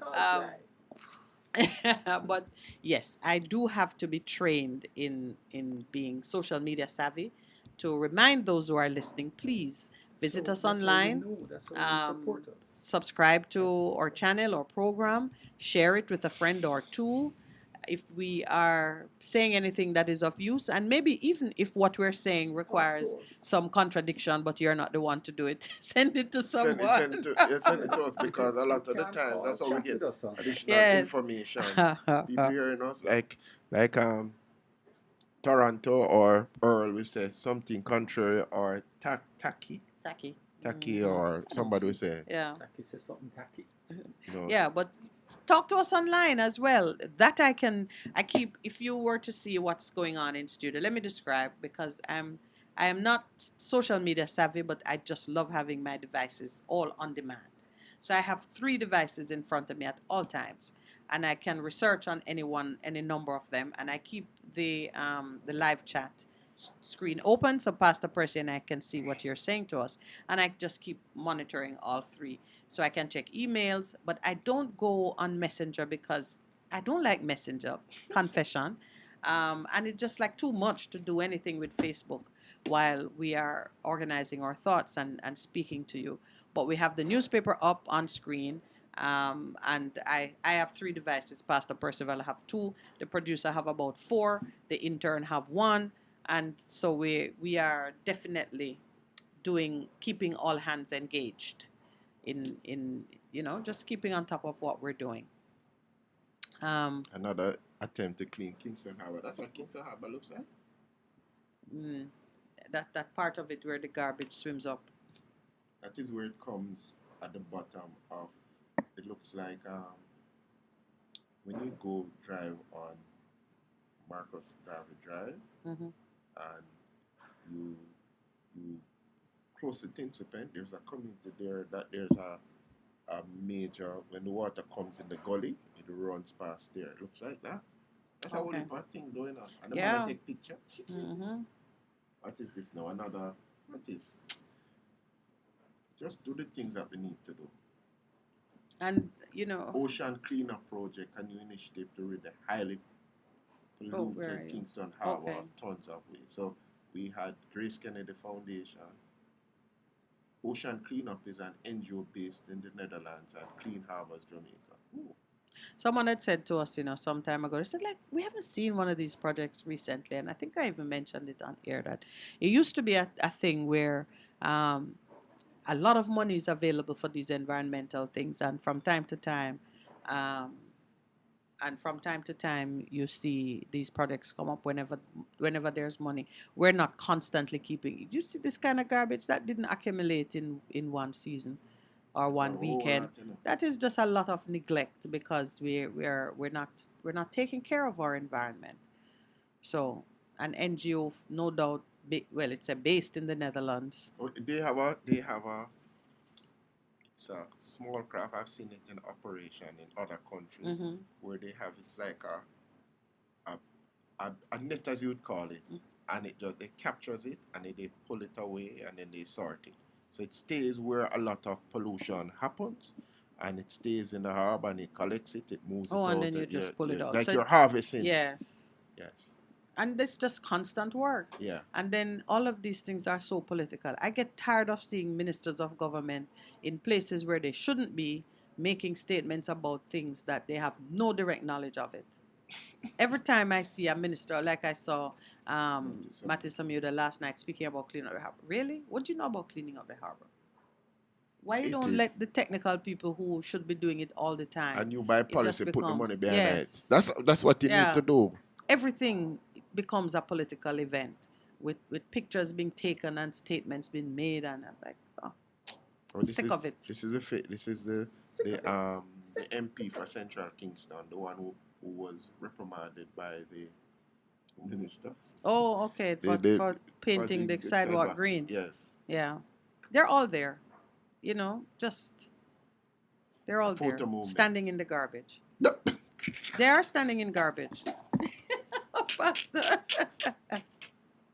No, look, they're standing in it. They're full of it. There. No, it's just, it becomes kind of tiresome because the moment you see the political photo up, you know that it's not gonna go anywhere great. Sad to say, doesn't go anywhere great. I remember this school. Which school? Spanish Town Primary launches initiative. When we're going to school, we used to call it barracks primary, because the school was then in the 70s and 80s located in the old barracks building. Okay, Barracks are the for the but they army. moved into a brand new building now. And we were saying Okay. we would get it, and they said no, it's not for you. You're a church school, they're a public school, so they built a new building for Spanish Town Primary then. You did hear about the truck that crashed into the Grace Kennedy office on Hanover Street, and there's a picture of it here. Wow. And Hanover, the brand new building? Well, on Hanover Street. Hanover Street is where you have I know, but I thought they were on Harbor Street. The brand new building is on Harbor Street. But yeah. the Hanover Street is where they have It's like a warehouse maybe, because warehouse, this looks but like they have cars. Remember, they're the dealers for a set of Nissan, one of the Grace Kennedy companies. It's funny. All right. We are going to take our 8 o'clock break. I'm just going to repeat the numbers, because when we come back, we'll be speaking with you. The numbers to call are 619-1508 and 279-8473. We've been talking about, a lot of things really. Whose report do you believe? Looking at the authority that stands behind the words we speak, and challenging our listeners to become very intuitive on analyzing context and power before you accept words spoken over your life, over your nation, and exercising your own personal authority to reject what is not true, what is not in alignment with what you know of yourself and your God who created you. Please stay with us. Having transgressed so steeply at the last break point, I am going to be very obedient now and take the break, even before I am told it's time to take the break. We're truly repentant. You're listening to Best 100. Hello, I'm Debbie Russ with the BBC News. Attempts to get civilians out of areas badly hit by the war in Ukraine have stalled, with the country's Deputy Prime Minister saying no humanitarian corridors would open today. It comes despite mounting fears for civilians in cities besieged by Russian forces. Danny Eberhardt reports. The news will come as a bitter blow amid a deteriorating humanitarian crisis. Ukraine's Deputy Prime Minister, Irina Vereshchuk, put the decision down to safety, citing intelligence warnings that Russian forces might deliberately target convoys. The mayor of the worst-hit city, Mariupol, has again blamed Russian forces for not letting evacuation buses into the southern port, something they deny. Vadim Boychenko wants all civilians still there, some 160,000 people, he says, taken to safety. An investigation has shed new light on the murder of the Russian opposition leader Boris Nemtsov, who was shot dead in Moscow in 2015. New evidence uncovered by the BBC and the investigative sites Bellingcat and The Insider suggests a Russian agent also linked to the poisoning of the anti-corruption campaigner Alexei Navalny in 2020 was following Mr. Nemtsov for almost a year before he was shot dead. The German government says it's looking to buy a new defense system, saying it must be prepared for a Russian threat. Chancellor Olaf Scholz said Germany must be aware a neighbour was prepared to use violence. Damien McGuinness is in Berlin. This would intercept and destroy any Russian rockets before they hit Germany. According to German newspaper reports, the government was considering buying the Israeli system, which is called Arrow 3, and that this would also protect Poland, Romania and the Baltic states. Mr. Scholz said he would not confirm any details until everything was decided, but that there was good reason, he said, to consider such an air defense system because Moscow was prepared to use violence to impose Russian interests. At a summit of 4 Arab countries in Israel, the Israeli Foreign Minister, Yair Lapid, has said such deepening ties will intimidate and deter Iran. Foreign ministers from Egypt, the UAE, Morocco and Bahrain, as well as the US Secretary of State Antony Blinken, met in Israel's Negev desert. Mr. Lapid said the gathering marked a new beginning. What we are doing here is making history, building a new regional architecture based on progress, technology, religious tolerance, security, and intelligence cooperation. This new architecture, the shared capabilities we are building intimidates and deters our common enemies, first and foremost, Iran and its proxies.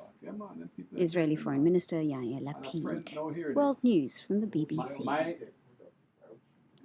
US and Philippine forces have begun their largest joint military drills in 7 years.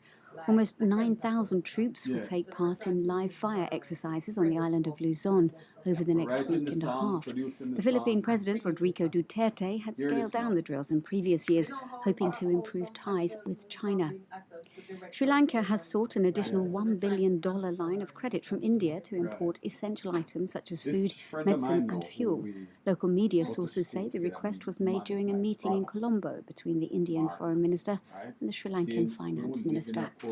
The Chinese technology firm Huawei has reported record profits for last year despite US sanctions, but overall sales decreased in 2021 as the firm pivoted to the domestic market. The results were announced by Huawei's Chief Financial Officer Meng Wanzhou in her first public appearance since she was released from house arrest in Canada last September. The American actor Will Smith has slapped one of the presenters of the Oscars ceremony after he made a joke about the hairstyle of his wife, who suffers from alopecia. Will Smith later took the Best Actor award. Accepting his Oscar, Smith tearfully apologized to the organizers, but not to Rock. I want to apologize to the Academy. I want to apologize to all my fellow nominees. So there is a. I look like the crazy father, just like they said. But love will make you do crazy things. Los Angeles police said Rock had declined to file a complaint. Other winners at Sunday's ceremony included Jessica Chastain, who picked up the Best Actress for The Eyes of Tammy Faye, Jane Campion, who won Best Director for The Power of the Dog, and Apple TV film Coda, which was named Best Picture. BBC News.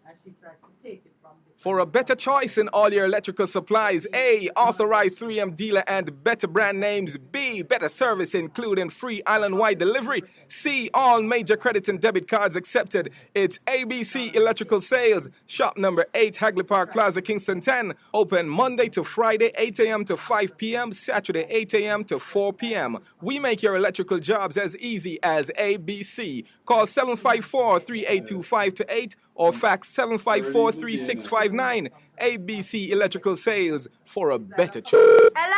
Nadine? Yeah? Me just pick up one Maxfield Easterbun up by supermarket phone. One Maxfield, but nah, go do. Nadine, that is all I could afford. Uncle Pat, Daddy, and Jeffrey only eat bun back. And bun only come with front back and back. So where the next back I go come from? If you want more Maxfield Easterbun, go up at the supermarket or check maxfieldbakery.com. Yeah, I forgot send credit but put on service then. Come on from my phone. Sure. Maxfield Easterbun, do it to the max. It's good, it's better, but nothing beats. Best. All right, welcome back. So Pastor Percival had announced that producer's big son, JLL, is in the paper, picture included, should you be interested, and described as the Grammy-nominated producer, JLL, having contributed to a track on Coffee's latest. It's called Runaway, the Runaway Project, which John Andre says was a fulfilling and smooth experience. But suffice it to say... The creative side of it. Yes, the creative side of it. But, you know, as with all these things, the creative side and the business side can run on tracks that make the whole experience not as smooth as you would like it to be. And not that he was complaining, but I listened to him and I said, you know what? We do need to make sure that this creative industry is brought up to par with other industries, and the commercial side of it, the business side of it, should reflect the excellence of the creative side. But congratulations to the young man. Where was this written? You know, I think this was taken from somewhere else, because who in Jamaica going to describe him as Jamaica-born producer? This looked like it come from the foreign press. You remember the foreign press? You ever sung to that, Hello, we should probably find that, Sparrow. The foreign press. Yeah, no, but it speaks to whose report will you believe? Yeah. It's a serious thing. That's what he was commenting on. Yeah, if you could find sparrows in the foreign press. The foreign press. Jamaica-born producer JLL has gained production credits on Runaway, a song featured on reggae sensation Coffee's just-released debut album, Gifted. And they describe Runaway. So, congratulations to the young man. I remember you with Drake. And yes, they went on to say the Grammy-nominated producer is no stranger to collaborating with music's finest. Last year, JLL's work was sampled for Champagne Poetry, the first track on Drake's Certified Lover Boy album, an accomplishment that had his name being echoed on music scenes across the globe. He has also worked with a plethora of emerging and established acts, including the likes of Chronix, Jazz-Elise, Masego, Cranium, Lila Ike, Movado, Chiching Ching, Govana, Idonia, and Sizzla. Yeah. Right, we are proud of him for what he's doing. The truth is, we're kind of proud of what all the kids are doing, the young people are doing. And the most we can do is hope that we play a part in creating a framework for them to thrive and contribute with excellence. Yeah, whatever you're doing, do it with all your might, find your place, move forward. Because ultimately, as I say, you will have to give an account for the things that you have done with the gifts and the talents that you have. So my encouragement to my young people, find your place, be safe in your own skin, don't allow people to press and push you into their mode of what you should be comfortable, and enjoy your life. I have to read this quote from John Andre because it's so him, but it's also us, meaning, as parents. Coffee and her distinguished accomplishments represent hope for a generation of youth who may want to do something different and are unsure whether they will be accepted by the wider music industry, JLL explained. She takes what she does seriously and has set a high standard for herself. She definitely encourages others to do the same, and it's a great way forward for our community and culture. Wonderful, and all. Let's open the lines, please. Credit to Arden, because I think Jelly went to Arden, and Coffee is an Arden. Saturday night, actually. Yeah? Yes.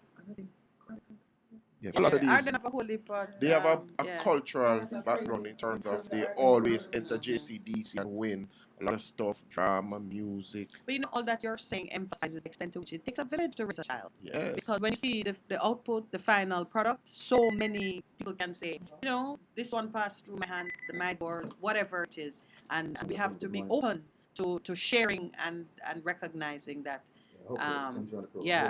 it takes a village, man. Including the village idiot. Good morning. Welcome to the Morning Connection. Hi, good morning, my lady. Good morning. Morning, morning. Good morning, Pastor. How you doing? Yeah, man, I woke in this morning, take out the sign off of the new ball, Okay. We say, yeah, man. Your generation has celebrate the fact that West Indies beat England on the weekend. I mean, man, we have a good weekend, man. Let's attack, man. Can you imagine? Can you imagine how we feel, man? Yeah, man. But Pastor, me never know say no about Barrack School and all them, yes, man. Aye. It's a Spanish town, man. Yes. Okay. Yeah. I hear two news on the radio that disturbed me greatly. Mm-hmm. From two politicians. First, Damian Crawford in the Senate, suggesting that the government discontinue for a while the night abatement law, suspend the night abatement law for the summer to make they make some money. Time for man make some money. But Pastor, if you have an industry and you have to suspend some law to make that industry survive. That sounds like gangsterism. We're not supposed to have an industry like that. That's no industry. That was right up there with gangs. What they call it now. Yeah, you're right.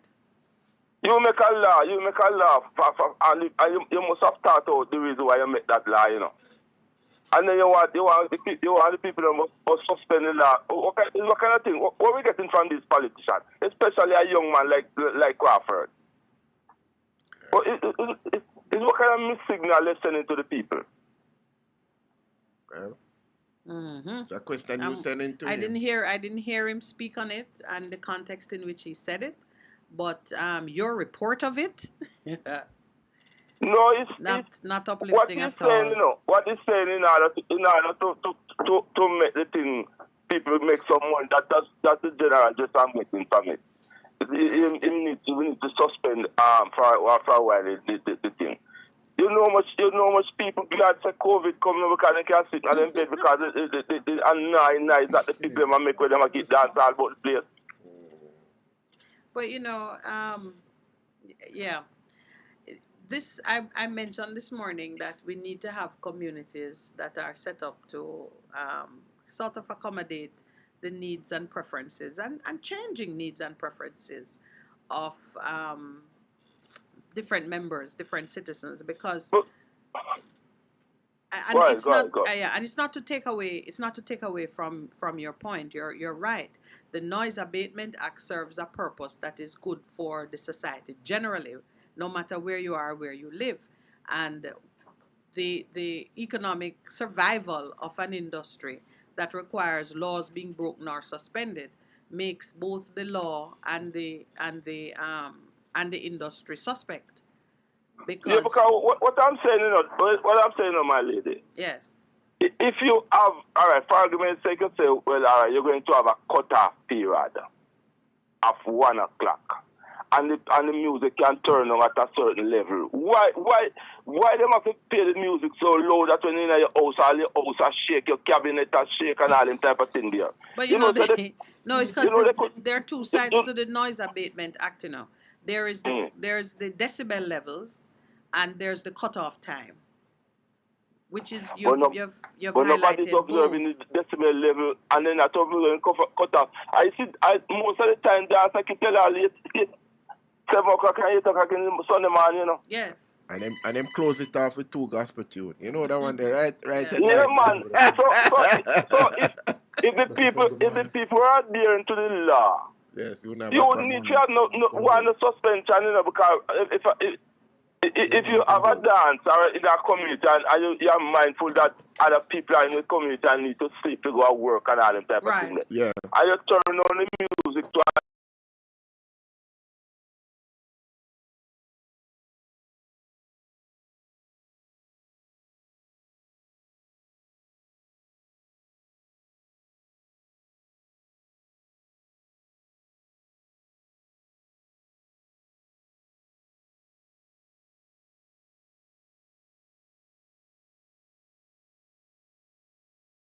level. And in some of the music, even some of the songs that they playing and the shouting and the thing where the DJ are going with, it's a type of cultural thing because when we were young, you know, people used to keep dancing next door and they used to put all the sound, they are waiting the speaker, the horn thing there. The horn on top. They used to put in a tree, you know. Yeah, man. And it wasn't so I mean, I'm waiting to hear how you put that. And only the old people were complaining because you were young. You were young, so it never bothered you. The music that they were playing, you know, yes. It was kind of more food into your soul and things, so you could listen to it, you know. Yeah, but I'm gonna tell you that your 17-year-old self was enjoying something that your 60-odd or 70-year-old self would find noisy and inconvenient.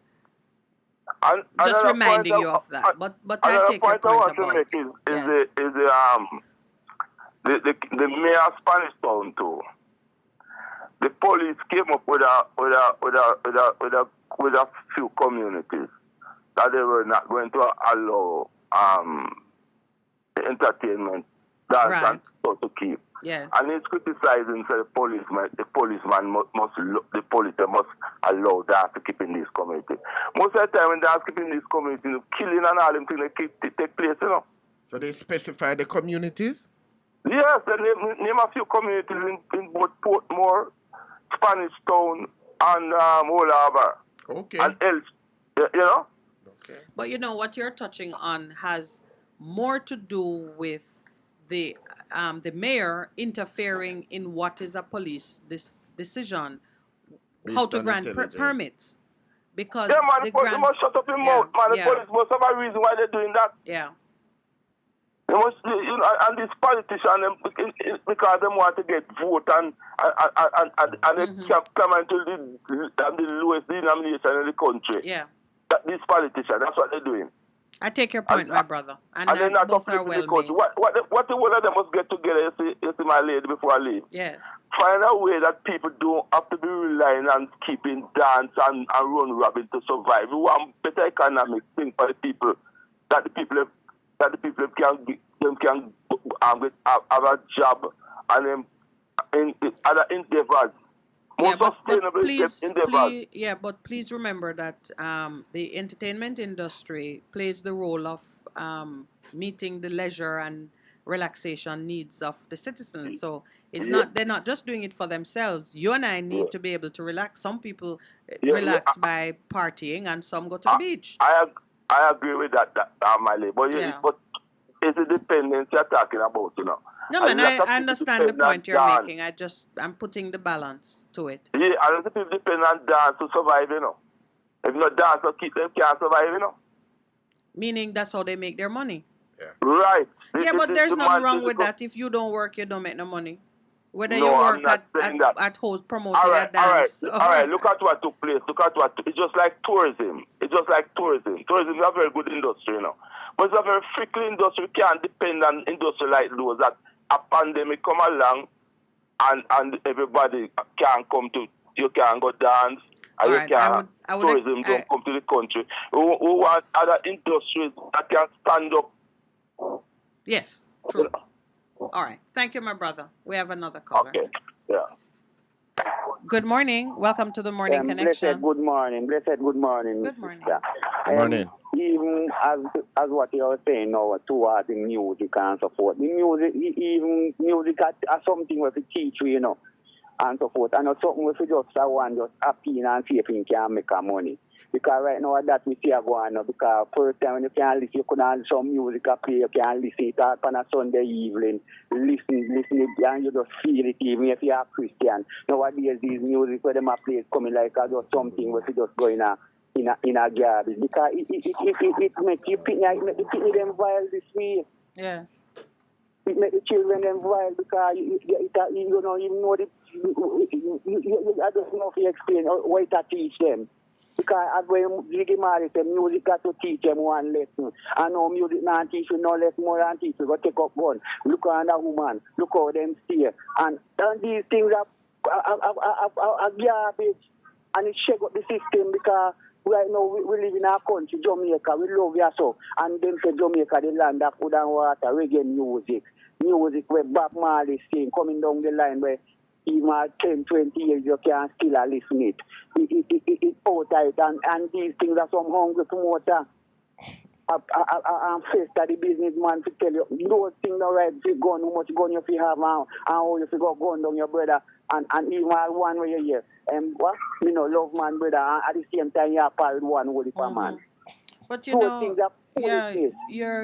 you touch on such an important and a big issue, because a part of our culture being reduced to something that become detestable is how we as citizens, as a country, sought to belittle the music and give it so little value that only those who have it's like, you know, I give you an example. We were talking earlier about producer's big son is being celebrated in the papers as having contributed to Coffee's album, and you know he has had his own successes beyond that. The music that he likes and the music he produces is what you would call conscious music, and that's a choice that he has made as a young person coming up. But in order for him to make that choice, he had to be in an environment where, whether he made money or not, he had a home. Whether he made money or not, he had education. His parents were looking after him, and he was not just, as you said, no, yet just a try, look a buck and become prey to promoters who are try do the next, popular thing or trendy music. He's not doing trendy music, but he came out of a secure, comfortable environment that nurtured and gave him the opportunity to be conscious about the choices he makes. A lot of people, I think, would like to do better, but when they are just trying to hit a note or sing a lyric that will get attention, they make bad choices and then they get stuck. They get stuck with promoters and an environment that don't give them the opportunity to elevate themselves. So I really love what you're saying, because what music does for us, what poetry does for us, what literature does for us, everything in the arts is part of what stimulates and pulls greatness out of people. Yes. And if it becomes something dirty and nasty and Come on, man. yeah, the whole country going to suffer for it. But you know, Yeah, and right now, And we are suffering. yeah. I know so. Because an important thing that people are not, and you see this thing that happened with the gathering, and boys. Yes. All right. Because it's a big thing. It's a big thing. And he make money. Yeah. He want gun and he want gathering. He want You dirt. understand me? Those become Anyway, now my the sister, markers you of want me to- security. yeah, go Yes. run, leave your All right, you my know brother. what me I talk about, love so? your contribution. Yes. And you know me, I ask you, please, and so thank me, know if me can't get through. Me live, I told you place, me and my family and so forth over there, and the garbage truck from 1 month now, garbage not even coming at them. What's your community? Where is that? Where is that? Soldier Place. Soldier in Place. Westchester. In Westchester, okay. So in Yeah. over Portmore, okay. Yeah, man, over Portmore there. All And right, blessed sir. love to the people. And here, sir, them big start do some, we want some serious people now to come up and give you some music. And Sunday every time when you come from church, when you hear, you can hear it when it's a echo, because we're so the country open back now. Yes, You're you're gonna some hear kind of thing when good again, you know. Because them face and garbage, man. Okay. Yep. All right. All right, thank my you. brother. You hear from my family? Blessing, my blessing. brother. Thank you very much. One love. Yeah. Is there another call? Good morning. Welcome to the Morning Connection. Morning. Good morning. Morning. Morning. You want a morning from us? We know are you, sir? Yeah, I'm good enough. Yeah, that's keep me eye and my mind focused on the master's word, you know. True. Thursday, I really full joy. The conversation Thursday with the Empress, you know, the teacher. Yes. Yeah, I really full joy it, you know. And when I was selecting a music for her, tell her which music come to my mind. Which one? Black woman and child, but you have so much love. Dollar bills and coin will fade away. I will never put you down. Sizzler. Lunch. All right. Well, Yeah, man. we're gonna find that this morning, and we uploaded the interview to the YouTube channel. Yeah. So those who missed it, or if you wanna just hear her again, it was just wonderful. We ended up listening to it again, even though Pastor Percy and I, Pastor Percy, starring in that interview too. She was good. She named Michelle, you know, so we make a You're an connection. expert. You're an expert on Michelle's. Good morning, Michelle Palmer. Yes. The gathering thing to know. That's what when I meditate on it now, you know. The gathering, you say, people promote violence, death and destruction, and the real truth, them is just a man. The whole of them who claim to them are done, or them big, or them this, and them that, them can dead too. Them can go out there and a man just lay away them and shoot them up in them car or when them move on. So they know them can easily dead too. You know. So people are seek gathering and this and that to keep themselves safe. Where, you know, because the point is, if you have gathering and me have gathering, then whoever get the dead then, unless one time is bigger than the other. And you can tell people them, you know, if gathering can gather, just imagine when more side that can do. Well, that's where we were going this morning to my brother. Just understanding the true power. Commandment and live in love and live in goodness and stop putting the trust in certain things. You know, because it not going to work. It's to show that certain things not work. Yeah. You know? Yeah. So, One more thing though. Would you call Daniel a Obia man? Which? You know the Bible? Which Daniel? Yeah, the Bible. Eh? No. I wouldn't call Daniel. Who's a Obia man? What's a Obia? What do they mean? You know? Obia comes. Look for instance now. You remember when Israel come out of Egypt with Moses? Yes. And the king called, how we name Balaam? Yes. Curse upon. But remember, this man was a man of communication with the Almighty God, you know, can't tell him to not go pray and hear what God said for us, you know. Yep. You know, and then keep bribing him till him give in to the bribe. And the donkey enough have to crush him foot.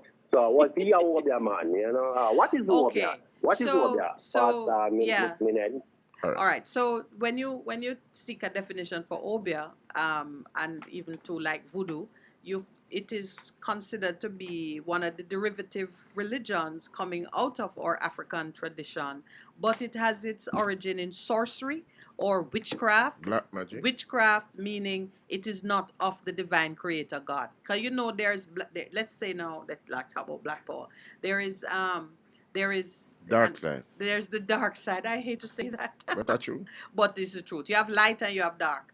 The things that are done in the dark and the things that are done in the light. Sorcery, witchcraft. And witchcraft just simply means it's not of God. So my own selfish, human-driven desires, when I set that up against the divine will and go in opposition to the will of God, that is witchcraft. That is me applying man's craft to a position that requires God's will. So Obia is considered to be witchcraft. But let me finish because Balaam is interesting. Balaam as a seer, meaning he had sight into the spiritual world. Balaam could use both divination or sorcery to gain access, or always God speaks to everybody. He talked to a donkey, he talked to a man. And when Balaam was called upon to issue a curse, pronounce a curse over Israel, God intervened. In fact, even when he did his divination, what he saw was that these people are a special people and cannot be cursed. That's what he saw. And then God told him clearly, you cannot curse this nation. Yeah.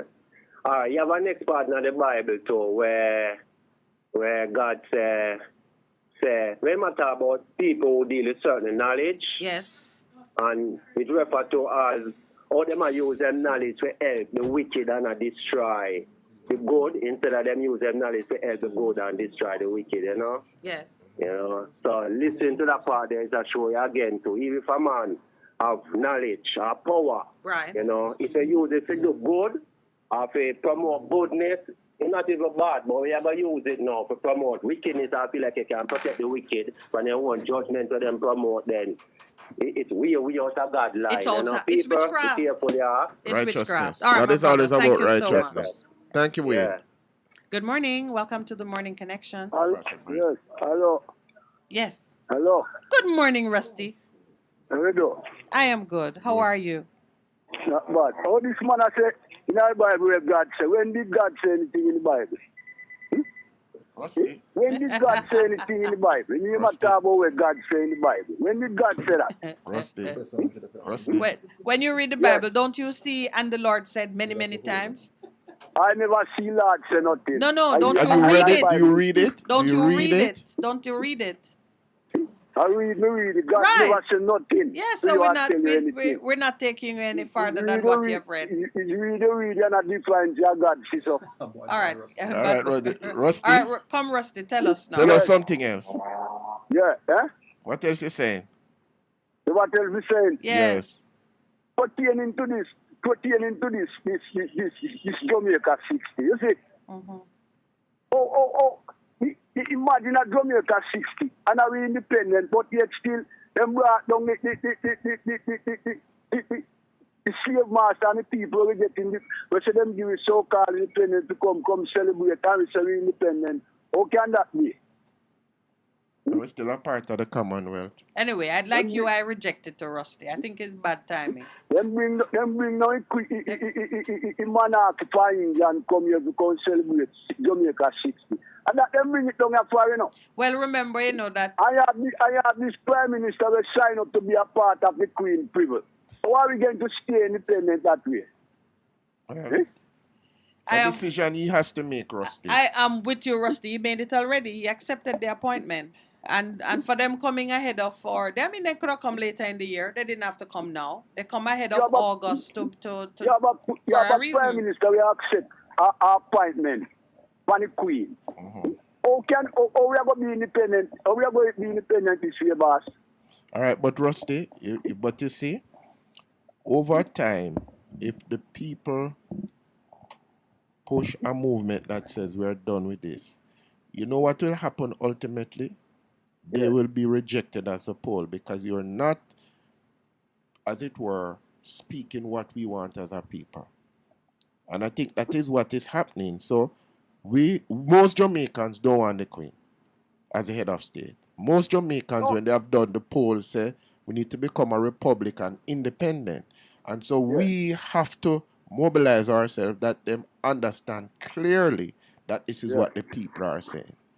So if more people say we want independent and we have a government to put in place, we vote it and put it in place. Yes. So why not do what we say? Why not do what we say? Because we're not very active in our communities. Because they say what has happened we is let that them get away with it. Yet we're not holding people accountable. Because remember, in a Rusty, some people say 2 terms and powers to recall. A lot of things people have put in manifesto. And we have not held them accountable to those things. We just make it pass.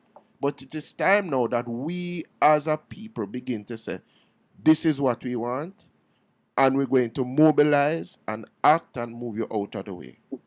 This Prime Minister said nobody of it. He must set up a system and nobody of it do 1-2 term. But it seems like him to get it all on a sudden. When power sweet, he get it all on a sudden. Right, that's what has happened. So we hold them accountable. That's what we need to do. I'm pretending to Miss Green. She gone over Trenchtown. Why she never bring them going over Tivoli? Huh? Well, I think they asked to go to Trenchtown because of Culture Yard. And they claim to have been here to celebrate Jamaica's contribution to in music. Yeah, but Tivoli Yard was Jamaican Culture Yard before it get destroyed, you know. It was? You know, I said on a back of wall was Jamaican Culture Yard. True. Down at Tivoli was Jamaican Culture Yard before it get destroyed. But the fact is, it's not there anymore, sir. It's not there anymore, sir. Not there anymore. It has moved so to she should have bring the monarchy go down at Tivoli. That's where it should be go. For celebrate independence, or be change to or by no man's land. Look here. A long time we have fought for independence now because of this JLP go. This JLP never want independence, you know. Never want full independence, you know. When we say we move from the Privy Council, this JLP never want it to be done. Them never want it to happen. This Mr. Siaga, one of them who try to hold back this thing, you know. So we want a referendum. What we need a referendum for? If we move from the Privy Council and claim to be independent, what we need a referendum for? Well, we're going to have the opportunity very shortly to take a decision on it, Rusty. So I expect you to participate in that fully. Your points have been well made this morning, sir. And the next thing I hear from Mr. Patterson. Where is Mr. Patterson, man? Me no know. Yeah? I hope someone is listening and will just wake him up and let him know that the country is asking. Rusty is asking. When he came on your program, I spoke. I've heard from him from that. Okay. So you're making a call out to Mr. Patterson. Man. Many have been calling out. Patterson, so I expect any time now. You have to come to the forefront. Something we done to him. You have to come to the forefront and show the people say he's serious about what he's doing. Absolutely. All right, Rusty. Thanks, my brother. Talk again. All right, Rusty. Yes, sir. Good morning. Welcome to the Morning Connection. Good morning. Good morning. What are you? Good morning, sir. How are you? Not bad. West Indies win, man. Yeah, but I don't really follow sport that much again, you know, like when I was like 20 years ago. Right. I don't really call sport nowadays. It's all about money, not pride. All right, interesting. It's the truth. And you, both of you guys know that it's all about money. All right, don't let Not Pastor about pride Percy anymore. Don't let Pastor Percy distract you from the real reason you called. What I call about is the three wise men. What type of gift did they bring to baby Jesus? Gold, frankincense, and myrrh. Well, so and it wasn't three of them actually, you know. People have said that it wasn't three of them. How much was it? It was a whole caravan of people were traveling. It's just that people say it was three Magi, but it was a whole. If you understand the history and the context, it was a caravan. That's why it caused so much stir when they arrived. But it's just that they brought those three different things, and each one of them represented something. Oh, just like how they say Jesus only have 12 men traveling with him, but there were women, but women were not spoken of. But they are mentioned, you know. When you read the account, the women are mentioned.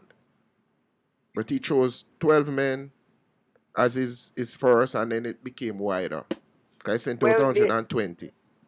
There's no truth to that, because we didn't draw that picture or write that story. Anyway. So you're saying, but let me just take this on. You are saying to us, the only way you believe something if you are there as an eyewitness. So if somebody pass something on to you, you know, I take it at all. That's what you're saying, you know?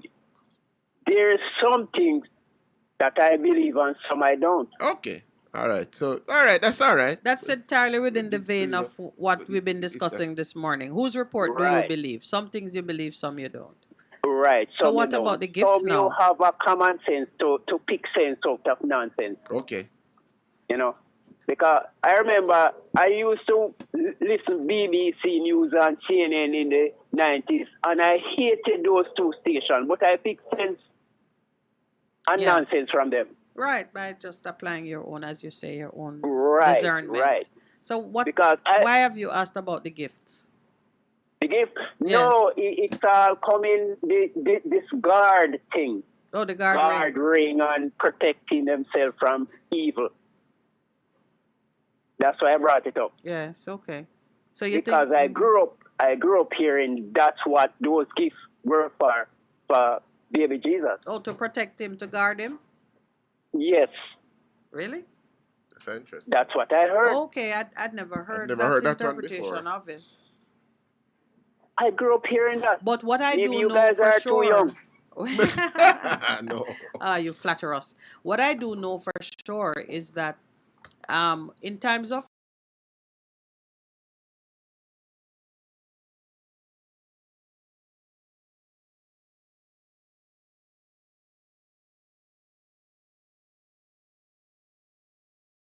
crisis and pressure, you become very aware of your own limitations and vulnerabilities. And children, old people are amongst the vulnerable. And in those times, you begin to think what could make you feel more secure about, your situation, your circumstances, whatever. And people look for things. They look for things. Those who believe in prayer, pray more. Those who believe in, whatever. And depending on the source of your information, you're going to choose something. So it's not surprising to me right now in Jamaica that even our children are looking for something. Why? The first thing is, as adults, we have failed to give them a sense of security. We are always talking about how bad things are. We talk about the violence, the crime. They see people go to court, don't get no justice. They see people doing all kinds of things. And our children, it's heartbreaking that our children have to be searching for a source to make them feel secure. That's just heartbreaking, because we as adults and as parents should be the ones to give them a sense of security. We should be able to do that. But our failures and our inability to do so is on loud display just by how we behave in Parliament, how we behave on the streets. Just recently, so many policemen taken up in a gang. You can't tell who is undercover from who is really working the street. I mean, it's a difficult time. Minute. Yes, my brother. Did that shock you about the police caught up in gang? No, but I was still, when they're actually caught, Okay, the truth of it is, it is a step up. Many of us have been working hard to bring truth to the fore in our Shine light. We've been shining a light. They never used to arrest them and bring them out like that. But now it's beginning. Renato Adams went on record saying that from him was in a place of authority. He was saying that policemen are involved. He said when he used to run operations, he would take all the phones and he would give them misinformation because he knew that the very people that he was using were compromised. And Renato Adams stopped work how much years now? A good time. So they kick him out of the force.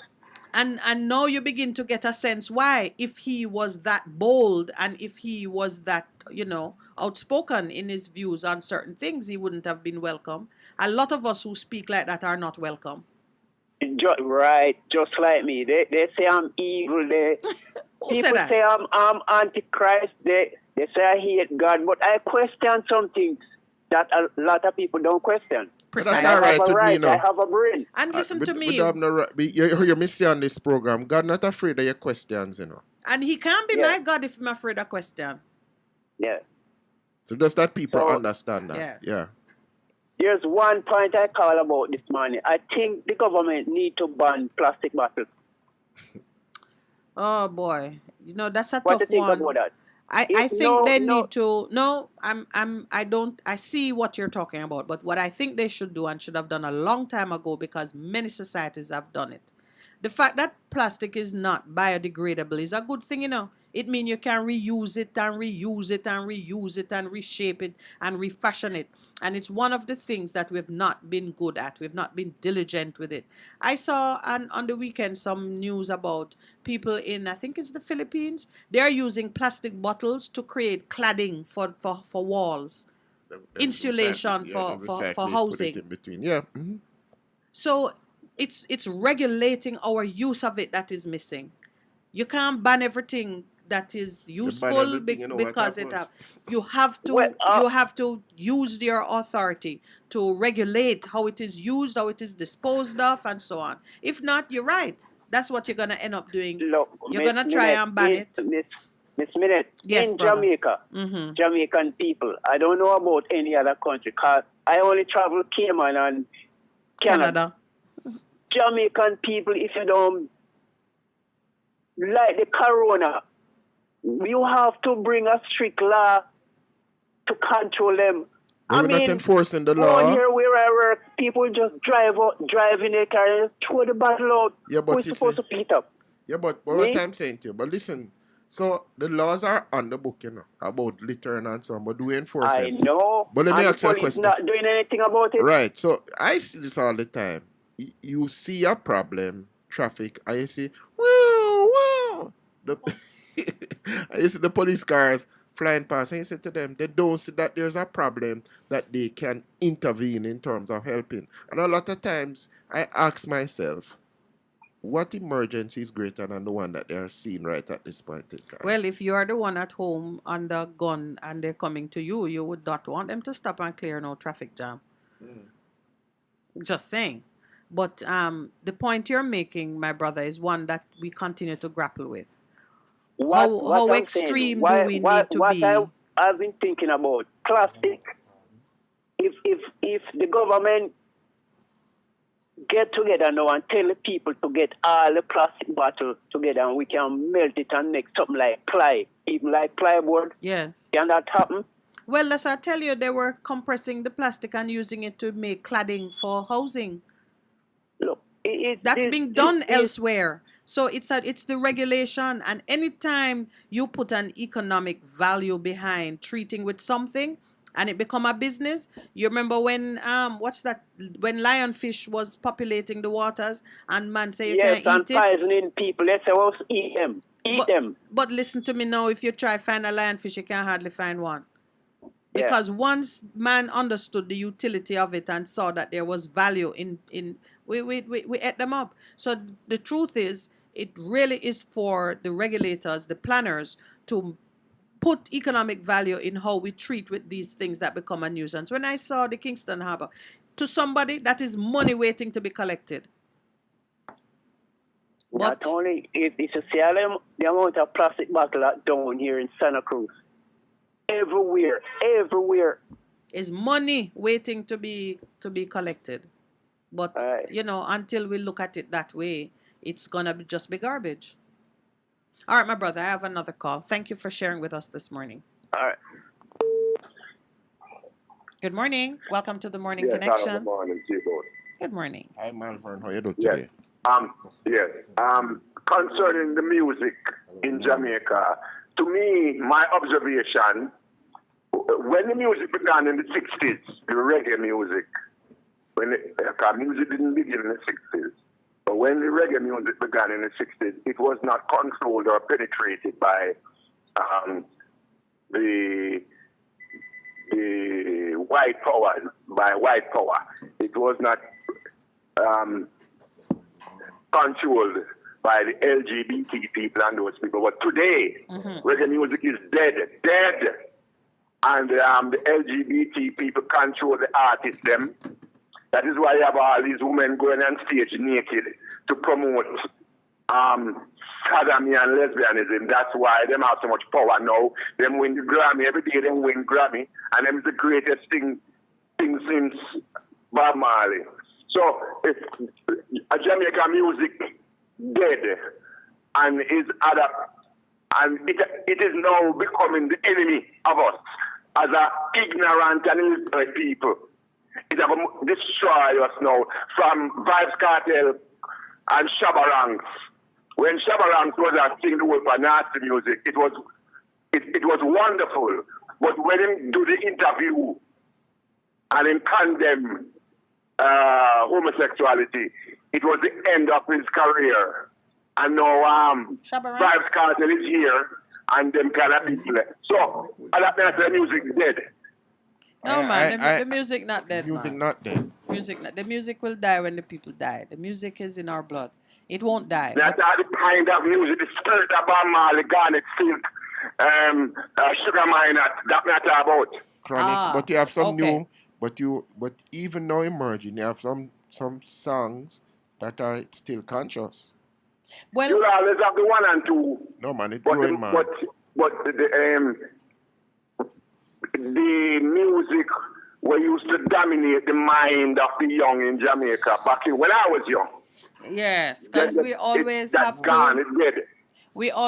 to put context to how we are responding to these cultural events. And depending on the stage of life that you're at, there might be things happening that you don't even know because you no longer touch those centers of activity. I agree with that. Yeah, but what you've said that strikes me is we try to have music that is relevant for everybody in the different seasons of their life. And just what you said to me tells me that you're not finding anything uplifting or relevant in your current season. And that would be a failing on I'm just going to say on our part, in the sense that once we accept that the cultural output of a people is linked to longevity, to prosperity, to well-being, to good quality of life, then we should be on some level, even if it is not orchestrated, we should be on some level ensuring that everybody has something that is right for them in the different seasons of their life. And that takes some level of planning and vision.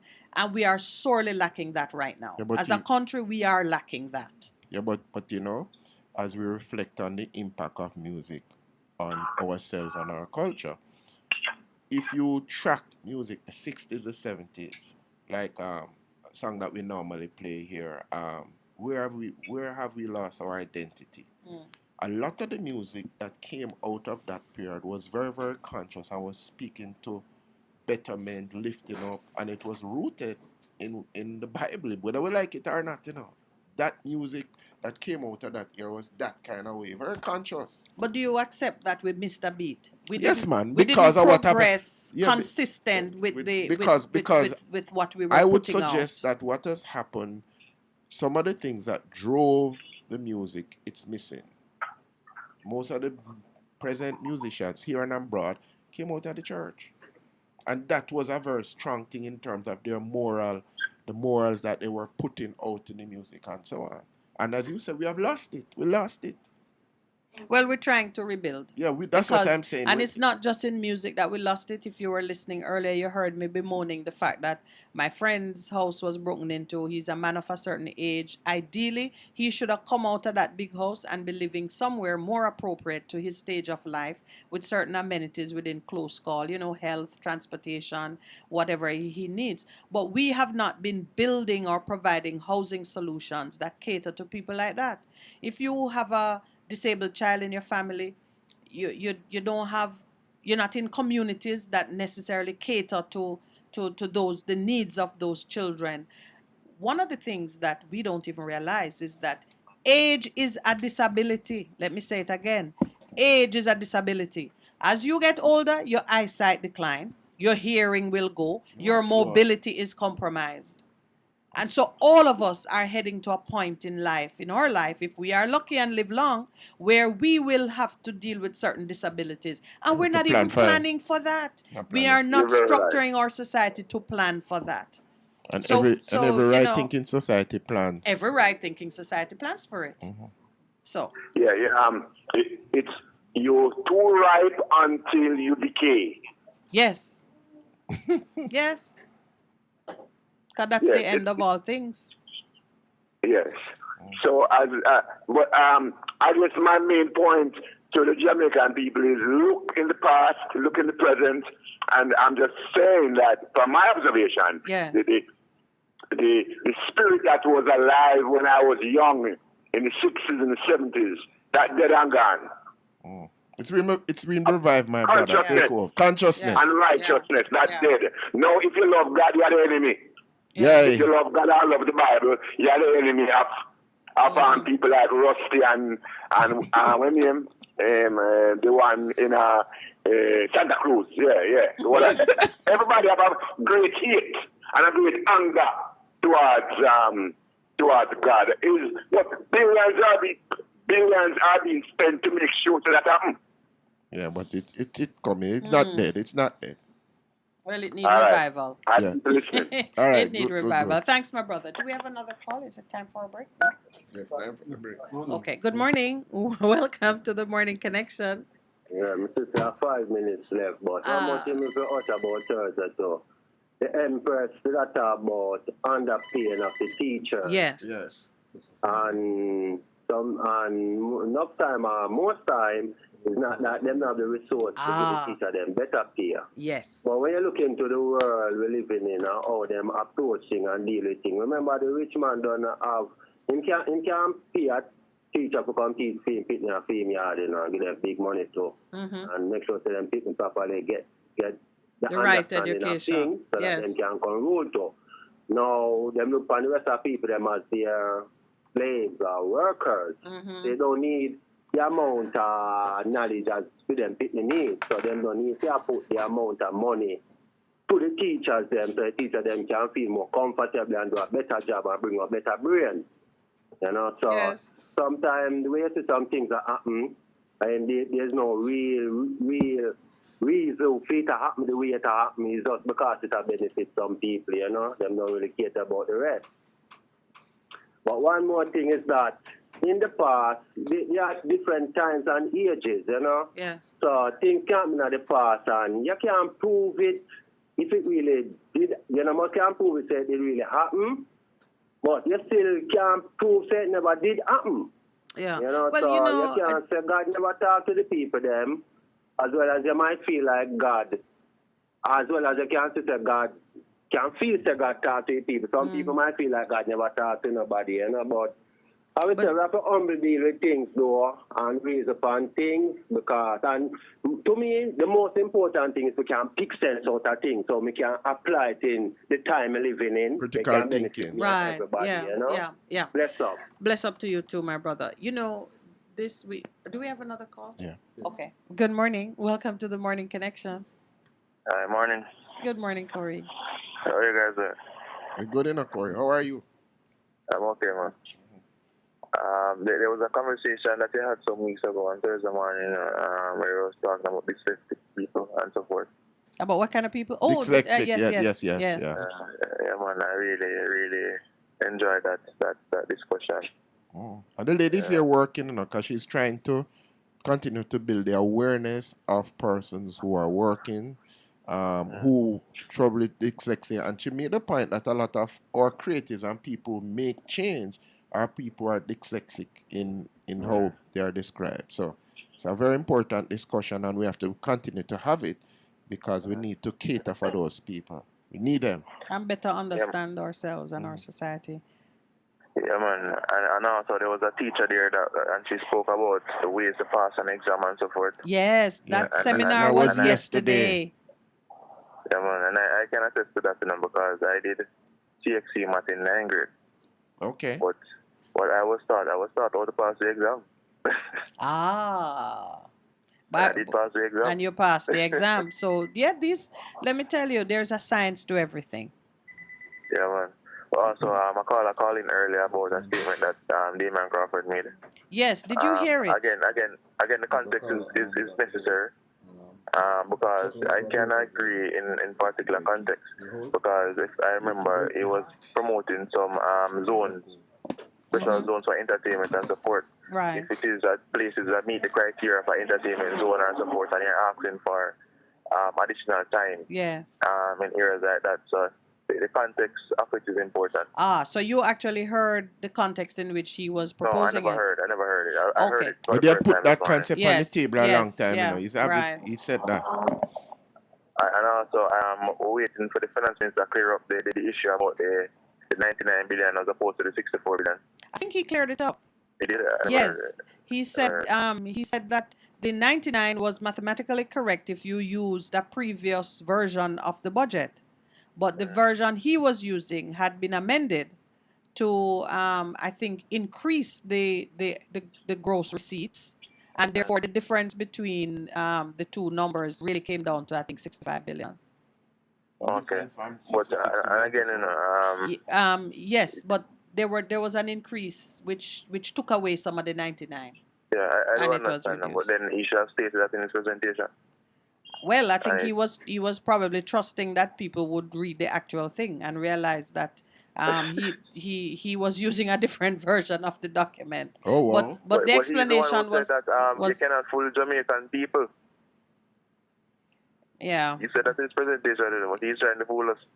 And I don't think he was trying to fool us, in all fairness. I think when persons are making their presentation, they should ensure that they're using the latest version of the document and that they're making actual comparisons, that the comparisons are correct. It always, you see, the government leads and they speak first. You who going to speak, you have to make sure you're using the right version. But where they get it from? Where they have gotten it from? The government to that supply. The version, I download the version like days afterwards from the site, and it was still 99 billion was the version that I got. Yeah, but that just means that they have not updated the portal. But you're not speaking in Parliament on it. There's something that happened to me recently that made me realize that persons have to make sure they're working from the correct document before they go to press. It's our break time anyway, so I gotta take. Thanks, Corey. Yeah, man, no problem. Bye. You're listening to Best. 100. A great nation deserves a great radio station. 100.5 Best FM. For the good of all Jamaicans. What should a taxi service do for you? On-Time Taxi Service is more than just a ride to the other side of town. They offer clean and spacious vehicles, reliable service, and promise to always look out for their customers. They'll come when you call and take you where you want to go on time. You can call us at 926-3866. We are something special on the road. Easy! Let not your hearts be troubled. Just believe in God Almighty and daily renew the mind. As we live in this time when fake is more valued than real, lies prefer the truth, the unnatural put above the natural. This is Lady Donna, aka Double D Don, with a new song, Almighty Jah, encouraging your people to keep the faith. God will make a way. Get your copy today. It's on all digital platforms. Lady Donna Official on Instagram, Facebook, AsujaRecords.com. For bookings, Asuja Record Label at Gmail. Almighty Jah!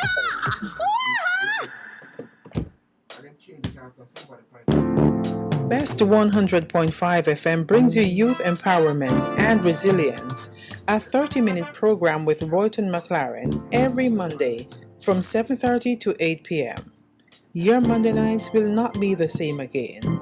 Managing stress, trauma? Let's talk on youth empowerment and resilience with Royton McLaren on Best 100.5 FM every Monday from 7:30 to 8 p.m. It's good, it's better, but nothing beats. Best. Welcome back. Do we have a caller on the line? Good morning. Welcome to the Morning Connection. Good morning. Morning again. Yes, sir. Did you hear about the police that catch down my Maypen that involving gangs? Yes. Yeah. I think, so you see, some serious rethinking supposed to take place, we're recruiting people in this country to do certain jobs, I think we have to develop a better aptitude test. Do you think it's a recruitment problem? Yes, man. Because listen, I can give you an example. I was a heavy duty mechanic. I used to work on tractors and all them big equipment there. Mm-hmm. And I went by Halcan to take a test. Mm-hmm. To do. And before I could do the test to find my skill set and so on, mm-hmm. I was to do an aptitude test. Yes, that is. And the aptitude test involves some religious question the man asked me. Right. The aptitude test. Mm-hmm. And after I passed that aptitude test, then you could be considered. Right. Right, to do the test. So I think we should develop, find a way of getting some psycho and so on to psychometric testing. Are you sure it's not done in the police force? They do. Because I think it's done. Probably not done on a large scale. We need to widen the testing, man, and get some. But can I suggest to you? Huh? Can I suggest to you? Even a lot of organizations, they do a lot of psychometric testing to prove that you are the perfect fit for different places in the organization. But you can't do a psychometric test to determine people's integrity and character. Yeah, but all right, so when you're going into the community, they do a follow-up when I do a right.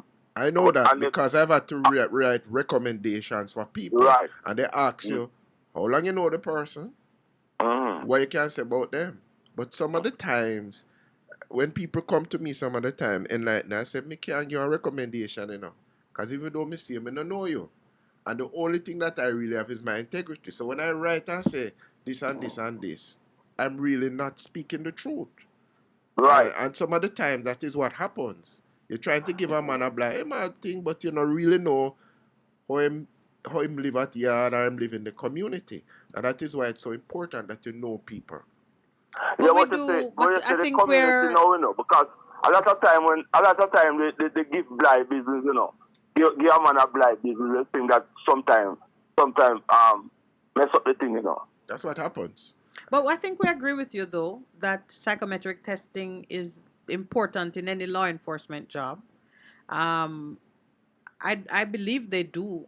To my knowledge, some amount of testing is done. Test. There was a big hullabaloo about it. They're saying when you're going to move into certain higher positions, all person must do a lie detector. Yes. In the force? That was a major thing.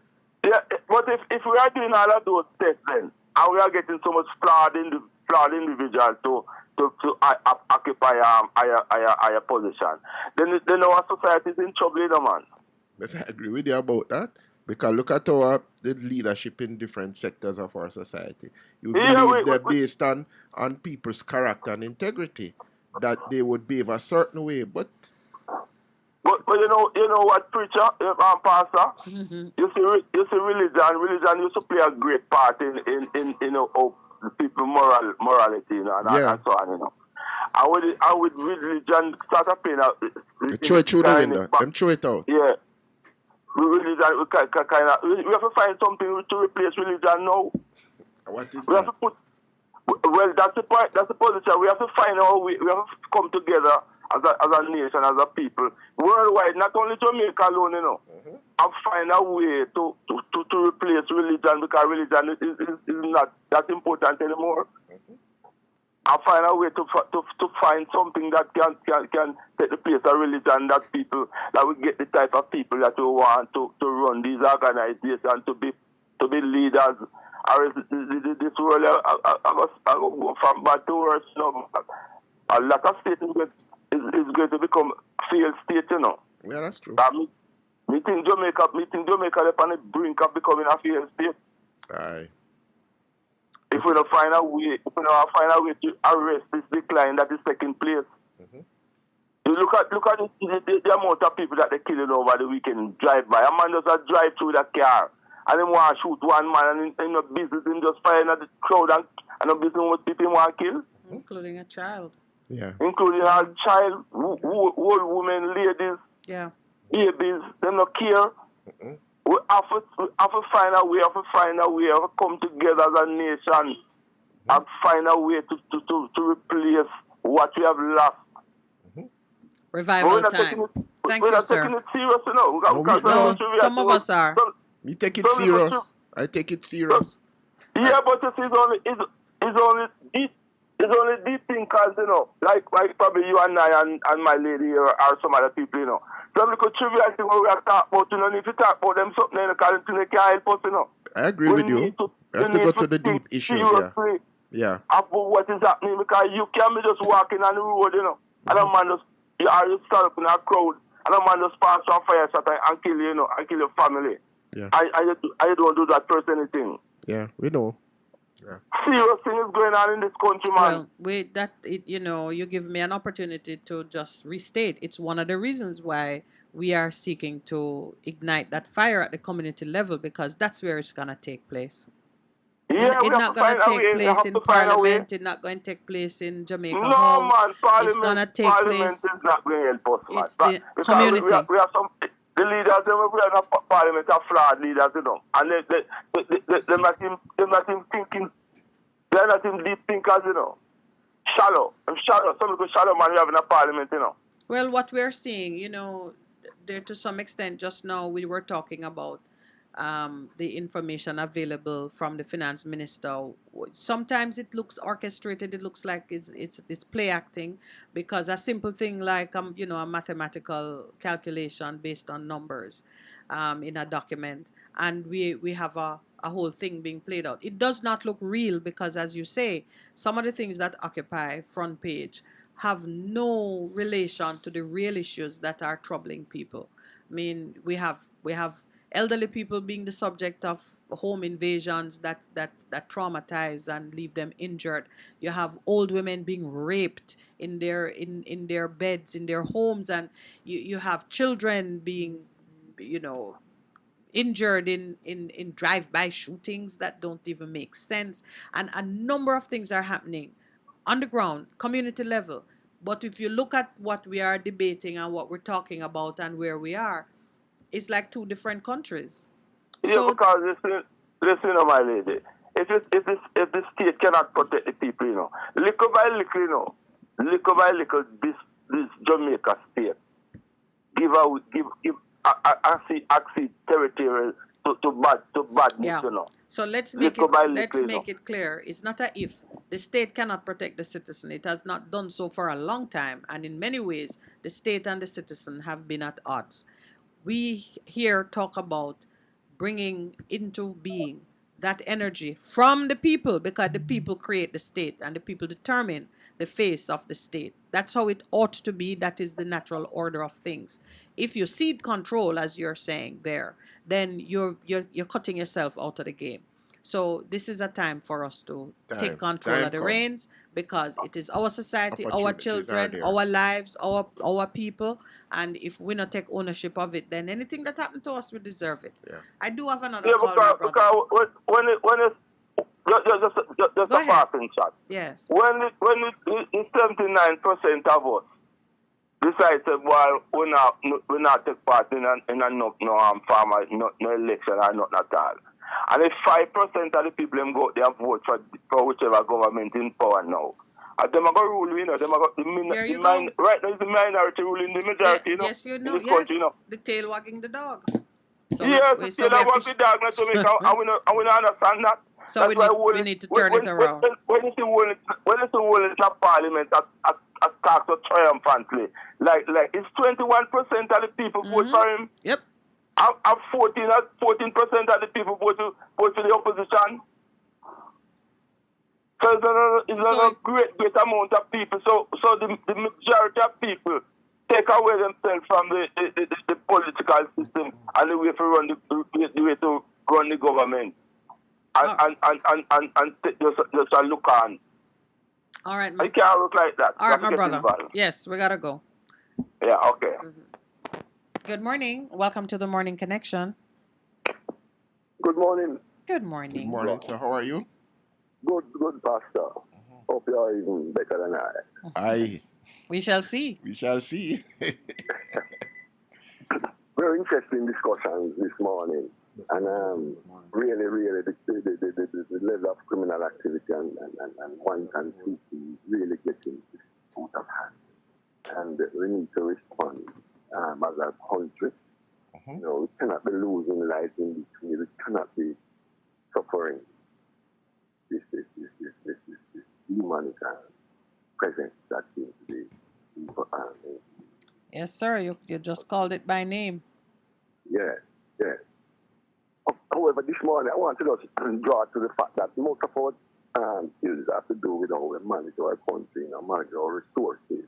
And that's economics. And we have elected persons, whether by minority, but we are elected to really lead this country into prosperity. I think that was the theme of the deal over the last election. Yes.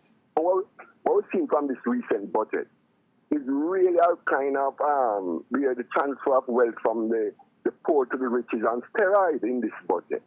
And nobody seems to care. Sorry, say that again, please. The transfer of the wealth, of resources from the poor, the meager resources already there, to the rich. Yes. Is on steroids. Oh, steroids. Oh, okay. Yes. Okay. Yes.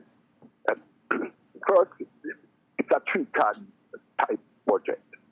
No taxation is just a joke. When inflation is already burning the backs of the poor. Yes. And they are accompanying GCT and gas taxes. We already burdened that anybody put in a straw on our back, we could break it and nobody know what we'll do when it is up. You know, maybe we couldn't do much movement, but surely we'll try. But it is already burned. So this idea of not... Just recently, one of my community members indicating that saltfish, for example, chicken, but saltfish is $800 a pound. You know, and that is moving like from 400 to 800 in a matter of 2-3 months. You know, make a staple in the food, on the menu of the working poor. That's the movement. And many others. Yeah. Sorry. You're correct, sir. You're correct. Continue. You're correct. No, I was just amazed that the range of movement that you were talking about. I hadn't realized that was how far it had reached. It is a terrible situation facing the poor in this country at this time. We speak, my sister. Believe me, nobody seems to care. And then we wonder why the blood is running. Desperation too. The survival, necessity to survive, is driving many people to crazy things. You know? Take, for example, our finance minister, full of hubris, is giving 25% discount to those who will buy electric cars. At this time, 25%. You know what that means in real dollars, my people? Yes, and that is taxpayers' money I'm using to do it, you know, it's not his money. The average cost of electric, because it ranges from $40,000 to $60,000 US. And so we take 50 as a medium. That's 15,000 US given away. Taxpayers' money. 10,000 US would be what we as poor people have to bear for somebody drive an electric car at a time when we have other issues to do. Every car that comes in electric is costing us $1 million, 10,000 US that we have given up for the rich to buy their playthings. And we care.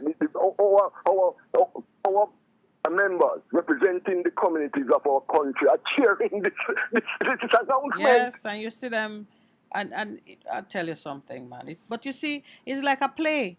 It's all staged. Do they really believe that what he's saying makes sense in this context? I mean, sure, there needs to be some incentive in that area, but there are so many other things you can do that would touch more lives in this whole business of conservation and a shift to renewable energies. I mean, sorry, Marty. No, man, go ahead. It's your we get to talk all the time. Something happened strange on that day when that Prime Minister announced that the company, that windmill company that is on the stock market. Yes, Wigtown. Yeah. Announced immediately that they are buying 100% share in a company that will now begin to import cars into Jamaica, electric cars. I saw it. And I says, yeah. And here it is. The headquarters of this company is in St. Lucia. Aye. You see what they do? You see what they do? You see how they operate? Let us go to NHT. Again, a major blow against the aspiration of our people to own a home. To own homes. What the Prime Minister announced. Because what he has announced is actually giving our resources, the resources that from our sweat that we've contributed out just to the private sector to use that their women fancy. Under this guise that you are allowed to buy houses and the stuff and the market. That doesn't say a thing. Because what he's actually up to is that he wants to marketize, bring all your NHT rates to market rates. The NHT will become a major financial company, a backstopper to the mortgage companies on the ground. It is no longer a people's organization towards housing the poor and the working poor. And he confirmed that when he says that he has to do a review the subsidies of people who have gotten subsidy housing rates from the housing trust, which means that in June he's going to begin to knock off, remove from that list of subsidy, and they are going to go into the market, have to go to market rates, and we all just I tell you, sir, the consequence of our 1 million Jamaicans remaining homeless indefinitely going forward, while the rich build big houses and fancy places for the upper middle class and the privileged people in our country with our own resources, the working poor. This is what the Prime Minister is setting up. Well, my brother, you have made such a strong summary of the spirit behind some of the words that we hear spoken. And this morning, Percy and I have been emphasizing, one, whose report do you believe? Do you believe that we are going to be at the mercy of heartless men and women who use politics and every kind of sophistry to cheat us out of a good living? Or do you believe that behind whatever power they are exercising stands a greater power that we ourselves can come into alignment with and bring about the change that we want in our communities, in our lives? I choose to believe that I am not at their mercy. I believe that I can reject their dishonest words and their dishonest intent when I see it for what it is. It will happen if we sit down and do nothing. It will happen. Many things have happened because good people stay home. Well said, my sister. So I thank you for how you have put it this morning. People are listening, they are watching. Do not accept that you're powerless. Don't feel that you can't have an impact, because, to use a Jamaican colloquialism, one cocoa fill basket. So if each of us just put our one little bit of effort into it, becomes a tsunami. It can become something notable. It's very depressing when you look at it from the drop that you took, which is like, the 50,000 foot drop. When you stand up there and you look and you see where it's going, there's no end in sight to the wickedness of man, and you will feel like you alone cannot stand against it. But if all of us just join into some effort and change something in our community, just change something around you, you will see the cumulative effect of it. Yeah, you're right. You're right. And this is what we need to do, and I support your sentiments 100. Thank you, my brother. Thanks for calling. Boy, stay strong. All the best to you. All the best. Good morning. Welcome to the Morning Connection. Good morning. Good morning, sir. Yeah, it's me again. First time caller? No, Santa Cruz, man. We know you. I'm pulling your leg. Pulling my leg. Yes. It's getting old. Right. I need some exercise. I apologize. But this gentleman that just spoke. Yes. I think we need people like him to come out and have some town hall meeting and talk to people, tell people what's going on and what we must do. This is the only way. You have to educate people. You have to educate. Stand up against these politicians, crooked people. You do have to Just like how Marcus Garvey used to go around and preach Malcolm X and gather the people, mobilize them. That's the only way we're going to get any change. Yeah. In you fact, know, you're people that up yes. and the pulpit talking that are not scared of gunshot or machete chop. Just come out there and do it. Yes. Yeah. Because what I see going on, there will be no change for the next 20 years if we continue like this. Yes, sir. You know, we have to do something about it. We can't have a prime minister coming out telling Jamaican that every Jamaican must have a big house. That's no way to talk to people. Every Jamaican cannot have a big house. That's but impossible. Every Jamaican don't want a big house. That's what place. Every Jamaican don't want clocks, and this is not politics I'm talking about. Yes, leader should be coming out and talking like that. But you see, he's giving you an idea of, I guess, the vision. I don't know whose vision, because I don't think him have a vision of every one of us doing some of the things that, like you say, everybody having a big house. They have no vision of everybody having no big house, because everything that is being done speaks to the opposite. When you are permitting persons to build communities so dense, low-income housing look like matchboxes, where are the people going to get the big house? You're doing things that speak to the contrary, so we know that that's not true. I have one big problem with the advertisement that the government have on the TV. It's tourism, man. It's tourism preacher. The Minister Bartlett. Yes, the minister. Yes. Tourism money, how much of it stay here? Not enough. Not enough. And the man is talking about it's our major, what you call it? Foreign exchange earner. Foreign exchange. Then we should have something else. All things are relative. It is major compared to other things. But and every night you see this long advertisement on TV and he's just there smiling like he's don't have anything to do. He's doing his job. I guess that is the position to which he has been appointed. And it's a matter for us. Are we satisfied with the job? Do we want to change something? It always comes down to that, a decision that you have to make. I can tell the decision that you have made. Perhaps sometimes you probably even turn off your TV. The media have a lot to do with change in any country. Yes. Radio and TV. It has a role to play.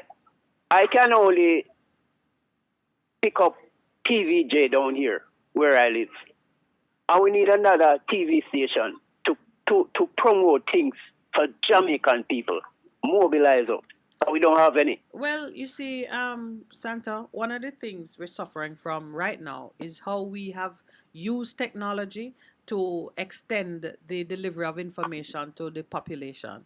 We talked about having community TV, where persons could have, good service delivered within their communities, where they could see themselves, where it could be a part of building a vibe in the community, sharing information. When I go to my mom's house in Mount Maria, listen to me. I had to use the internet to get her on, I think it was like Loop News or something like that, for her to get a color picture of the people who she'll listen to. The quality of the reception in the area is so terrible. And that is the experience of a lot of Jamaicans outside of the city areas, where even the radio signal, we're not using, my point, we're not using the technology from a planning level. We're not using the technology to ensure that citizens are getting the best that they can of whatever information delivery channels exist. Because, people are not at the center of their planning. And we want to keep some people in the dark, so we only tell them what they need to know when they need to know. People are not at the center, and when people are at the center of your planning, it changes every single thing that you do. And so that's what we need to do. Get people who are interested in the Jamaicans that they speak about them representing to be at the center of their planning. Yeah, man. And it drives policy. I visited my mom yesterday, and when I arrived somewhere in the 11 midday hours, they had gone now about 12 hours without electricity. The electricity had been, the service was off. A transformer blew in a nearby community, and the whole, like about 4 or 5 communities had no electricity from Friday. From Friday? No, from Saturday. Yeah. And when I got back to Kingston, it's in the night, Sunday, still no power. In fact, I need to make a follow-up call on it. And when we called to report it, it's as if they never even knew. Yeah. They were asking, where is that? How you get there? What place? How many communities? They had no report of it. Nobody could say, oh yes, we received a report and it was going well into day 2, 24 hours. That's how things are. So you're correct. There's another point I want to make. Go ahead, my brother. About take over your call. The water down here. It don't seem like Water Commission is using chlorine in the water anymore. What? It don't look so. You know you can test it. I have been going to a pipe for the past, to full some jug. I don't have any water someplace, so I have to go to a public district pipe. And first time when you go to the pipe, you always see chlorine coming out of the water, like a white chlorine. Yes. I haven't seen any in about a year now. But you should take a sample of the water. So there are some of the ways that you can, help yourself and make people accountable. Take a sample of the water from the pipe. It's very easy to get one of the kids to test it, or take it someplace where it can be tested. Take it to the same NCC and tell them you want to test your water to see if it is of quality. Would you do that? Yes, I'll have to do it. Yes, because that's a doorway to all kinds of other problems. I don't see any. First, I don't know when the chlorine is in the water. Yeah, man, I haven't seen any for the past maybe 6 8 months. Cloudiness, and the water is just crystal clear all the time. Probably the source is spring water. It could be spring water you're getting. But if you have a concern about the quality of water, go and check it out. Call NWC. Them hotline. Them have hotlines that you can go to. Or take a sample and test it, because if this is a man who don't even believe what is written all the time. So if you're in doubt, seeing is believing. Take control of the testing and let us know if you are getting quality water from that source. All right. All right then. All right, my brother. On the break. Care. Right up on the break? Okay. It's possible. You're listening to Best. 100. A great nation deserves a great radio station. 100.5 Best FM for the good of all Jamaicans. For a better choice in all your electrical supplies, A, authorized 3M dealer and better brand names. B, better service including free island-wide delivery. C, all major credit and debit cards accepted. It's ABC Electrical Sales. Shop number 8, Hagley Park Plaza, Kingston 10. Open Monday to Friday, 8 a.m. to 5 p.m. Saturday, 8 a.m. to 4 p.m. We make your electrical jobs as easy as ABC. Call 754-3825-8 or fax 754-3659. ABC Electrical Sales for a better choice. Looking to clean your vehicle super clean? 123 Clean Car Wash, located at 2¼ Osborne Road, Kingston 10. Entrance on Grove Road, below Tropical Battery. They wash and vacuum, undercarriage wash, engine wash, polish and compound, shampoo and detailing. Call them at 876-631-3400. 123 Clean Car Wash, the best in the business for a cleaner wash. Believe me, it's so easy. 1, 2, 3. Vijam Printers for all your printing needs. We specialize in calendars, flyers, brochures, and more. Call us today at 968-7506. That's 968-7506. Or visit us at 4 East Bloomsbury Road, off Hagley Park Road. Vijam Printers, your best choice in printing. It's good, it's better, but nothing beats. Good morning. Welcome back to the Morning Connection. We have a call on the line. Go ahead, please, caller. Go ahead, sir or ma'am. Hello. All right. But just to say to the public, even as we wait for the caller to come online. Hello. Okay. Most of the utilities have a hotline that you can call. Go ahead. Good morning. Good morning. Good morning. How are you, Mr. Gentleman? How is Spanish Town? Very good. It is very good. Them fix a bridge yet, boss. You know, sister crumble. You say, listen, my man. One of the, what you call them? When man they believe it, you call them again? Engineer. Yeah, man. Me asked him about the bridge and who went down under the bridge and him show me how the structure set up. And then say there's nothing, the top, and say the bridge cannot crumble because they make a structure and then they put the iron in it and say it nothing can match it up. Okay. It's just a little iron section there. But that is good. Okay.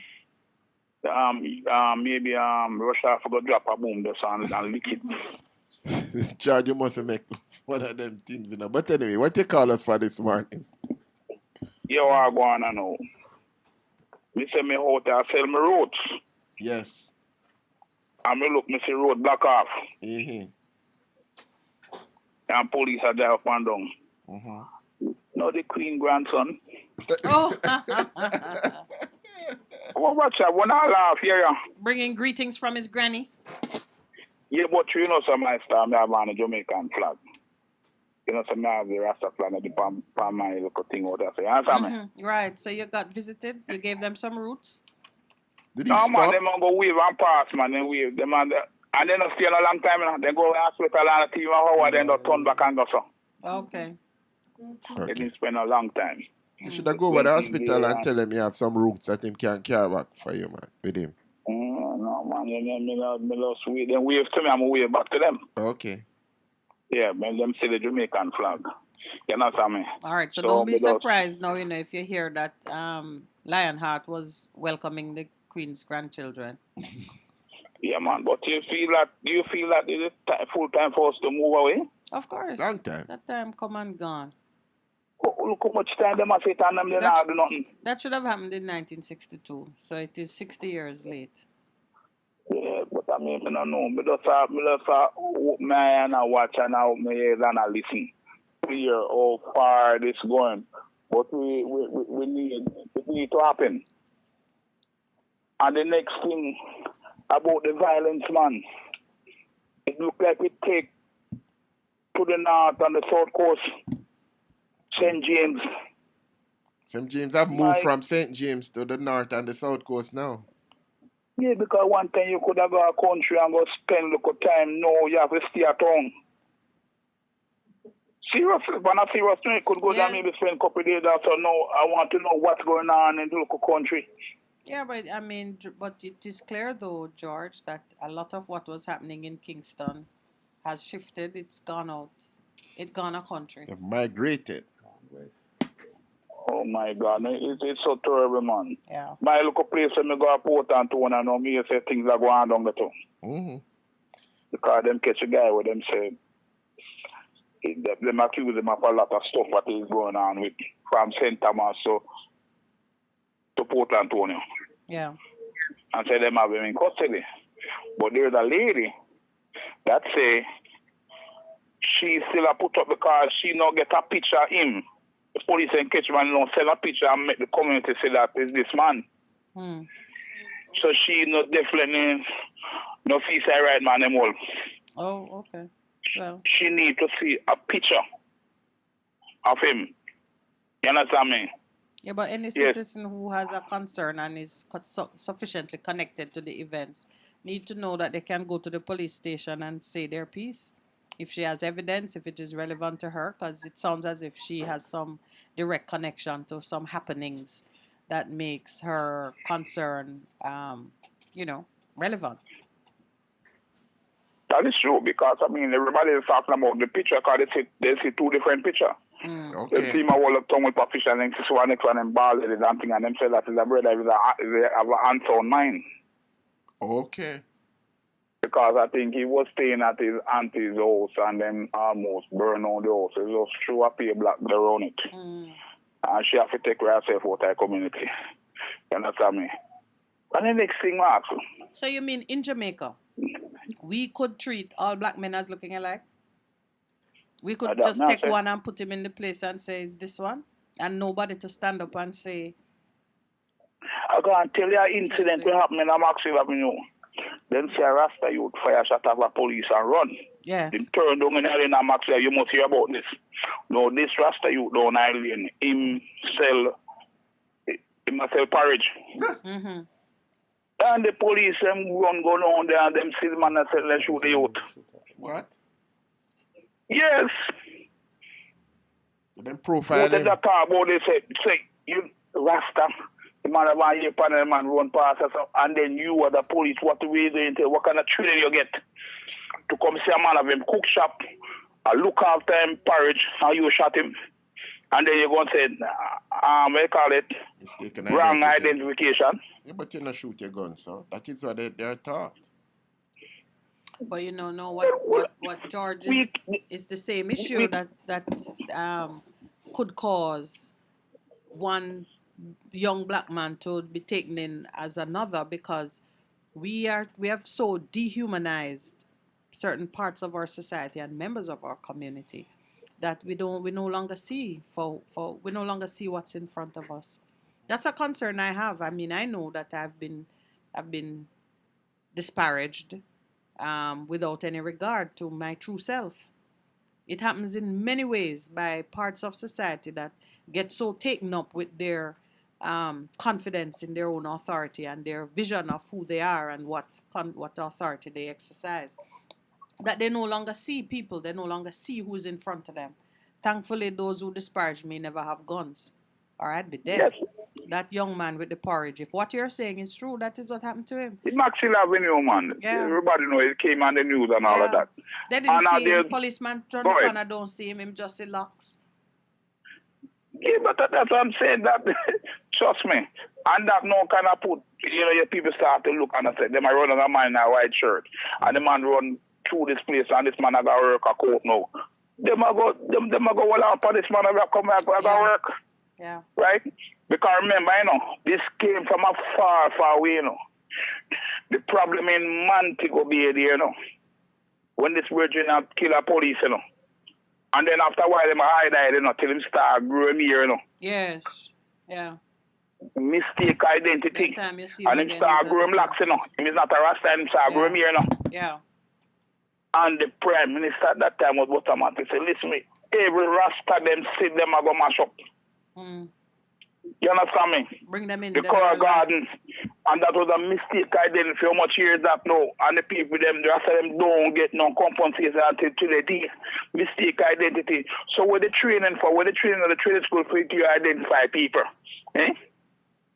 You cannot trust the police. You cannot give them certain information because they're going to call somebody to say, you come make this, you come write on statement and call and make your house get burned down.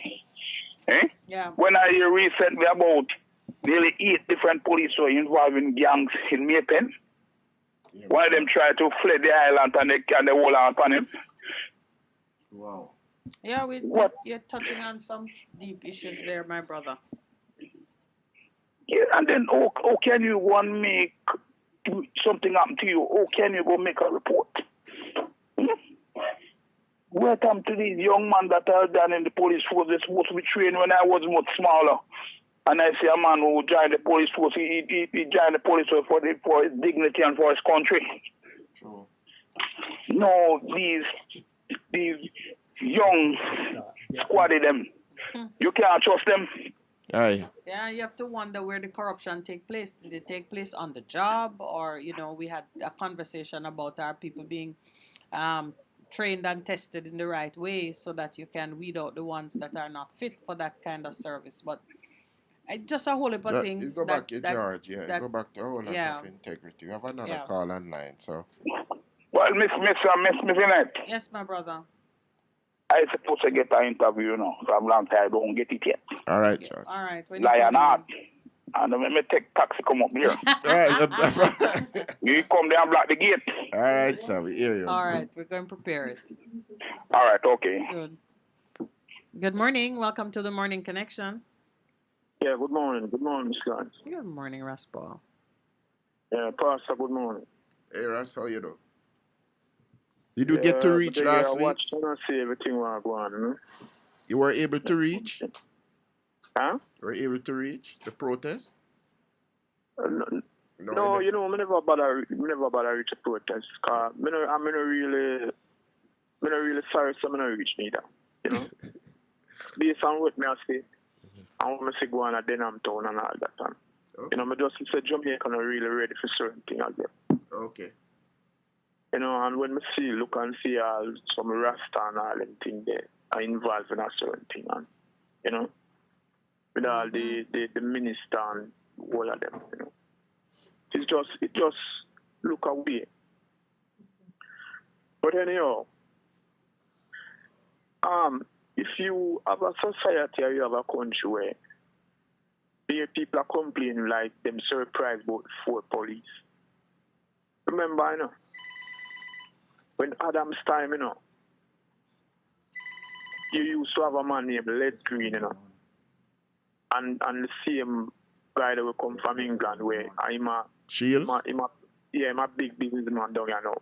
Mm-hmm. Come to do for the police work, I'm a big businessman down here now. Les Green used to say when him get report and when him investigate them and trace them, always lead him to politicians and big top police. Mm-hmm. Right? Reports about corruption? Yeah, about corruption and crime and corruption. Okay. And it always lead him to a superintendent or some big police or politician. So when you have a society, right, or when you have a country where politicians keep on involved in a corruption and people no see nobody get charged and how much money are missing and all of that. When you have a country where a commissioner I get 18 times the pay of a constable, right? You have to find them thing, yeah. Mm-hmm. You have to find police are corrupt. Police are corrupt because police are work and them now get them pay what them supposed to get. So them thing are not really surprised. No surprise tonight. Yeah, well, I see it as a hopeful sign that the police are actually now bringing their own out, arresting them and arresting doing them squaddy. No, they must arrest the constable them. Oh, you said they need to go higher up.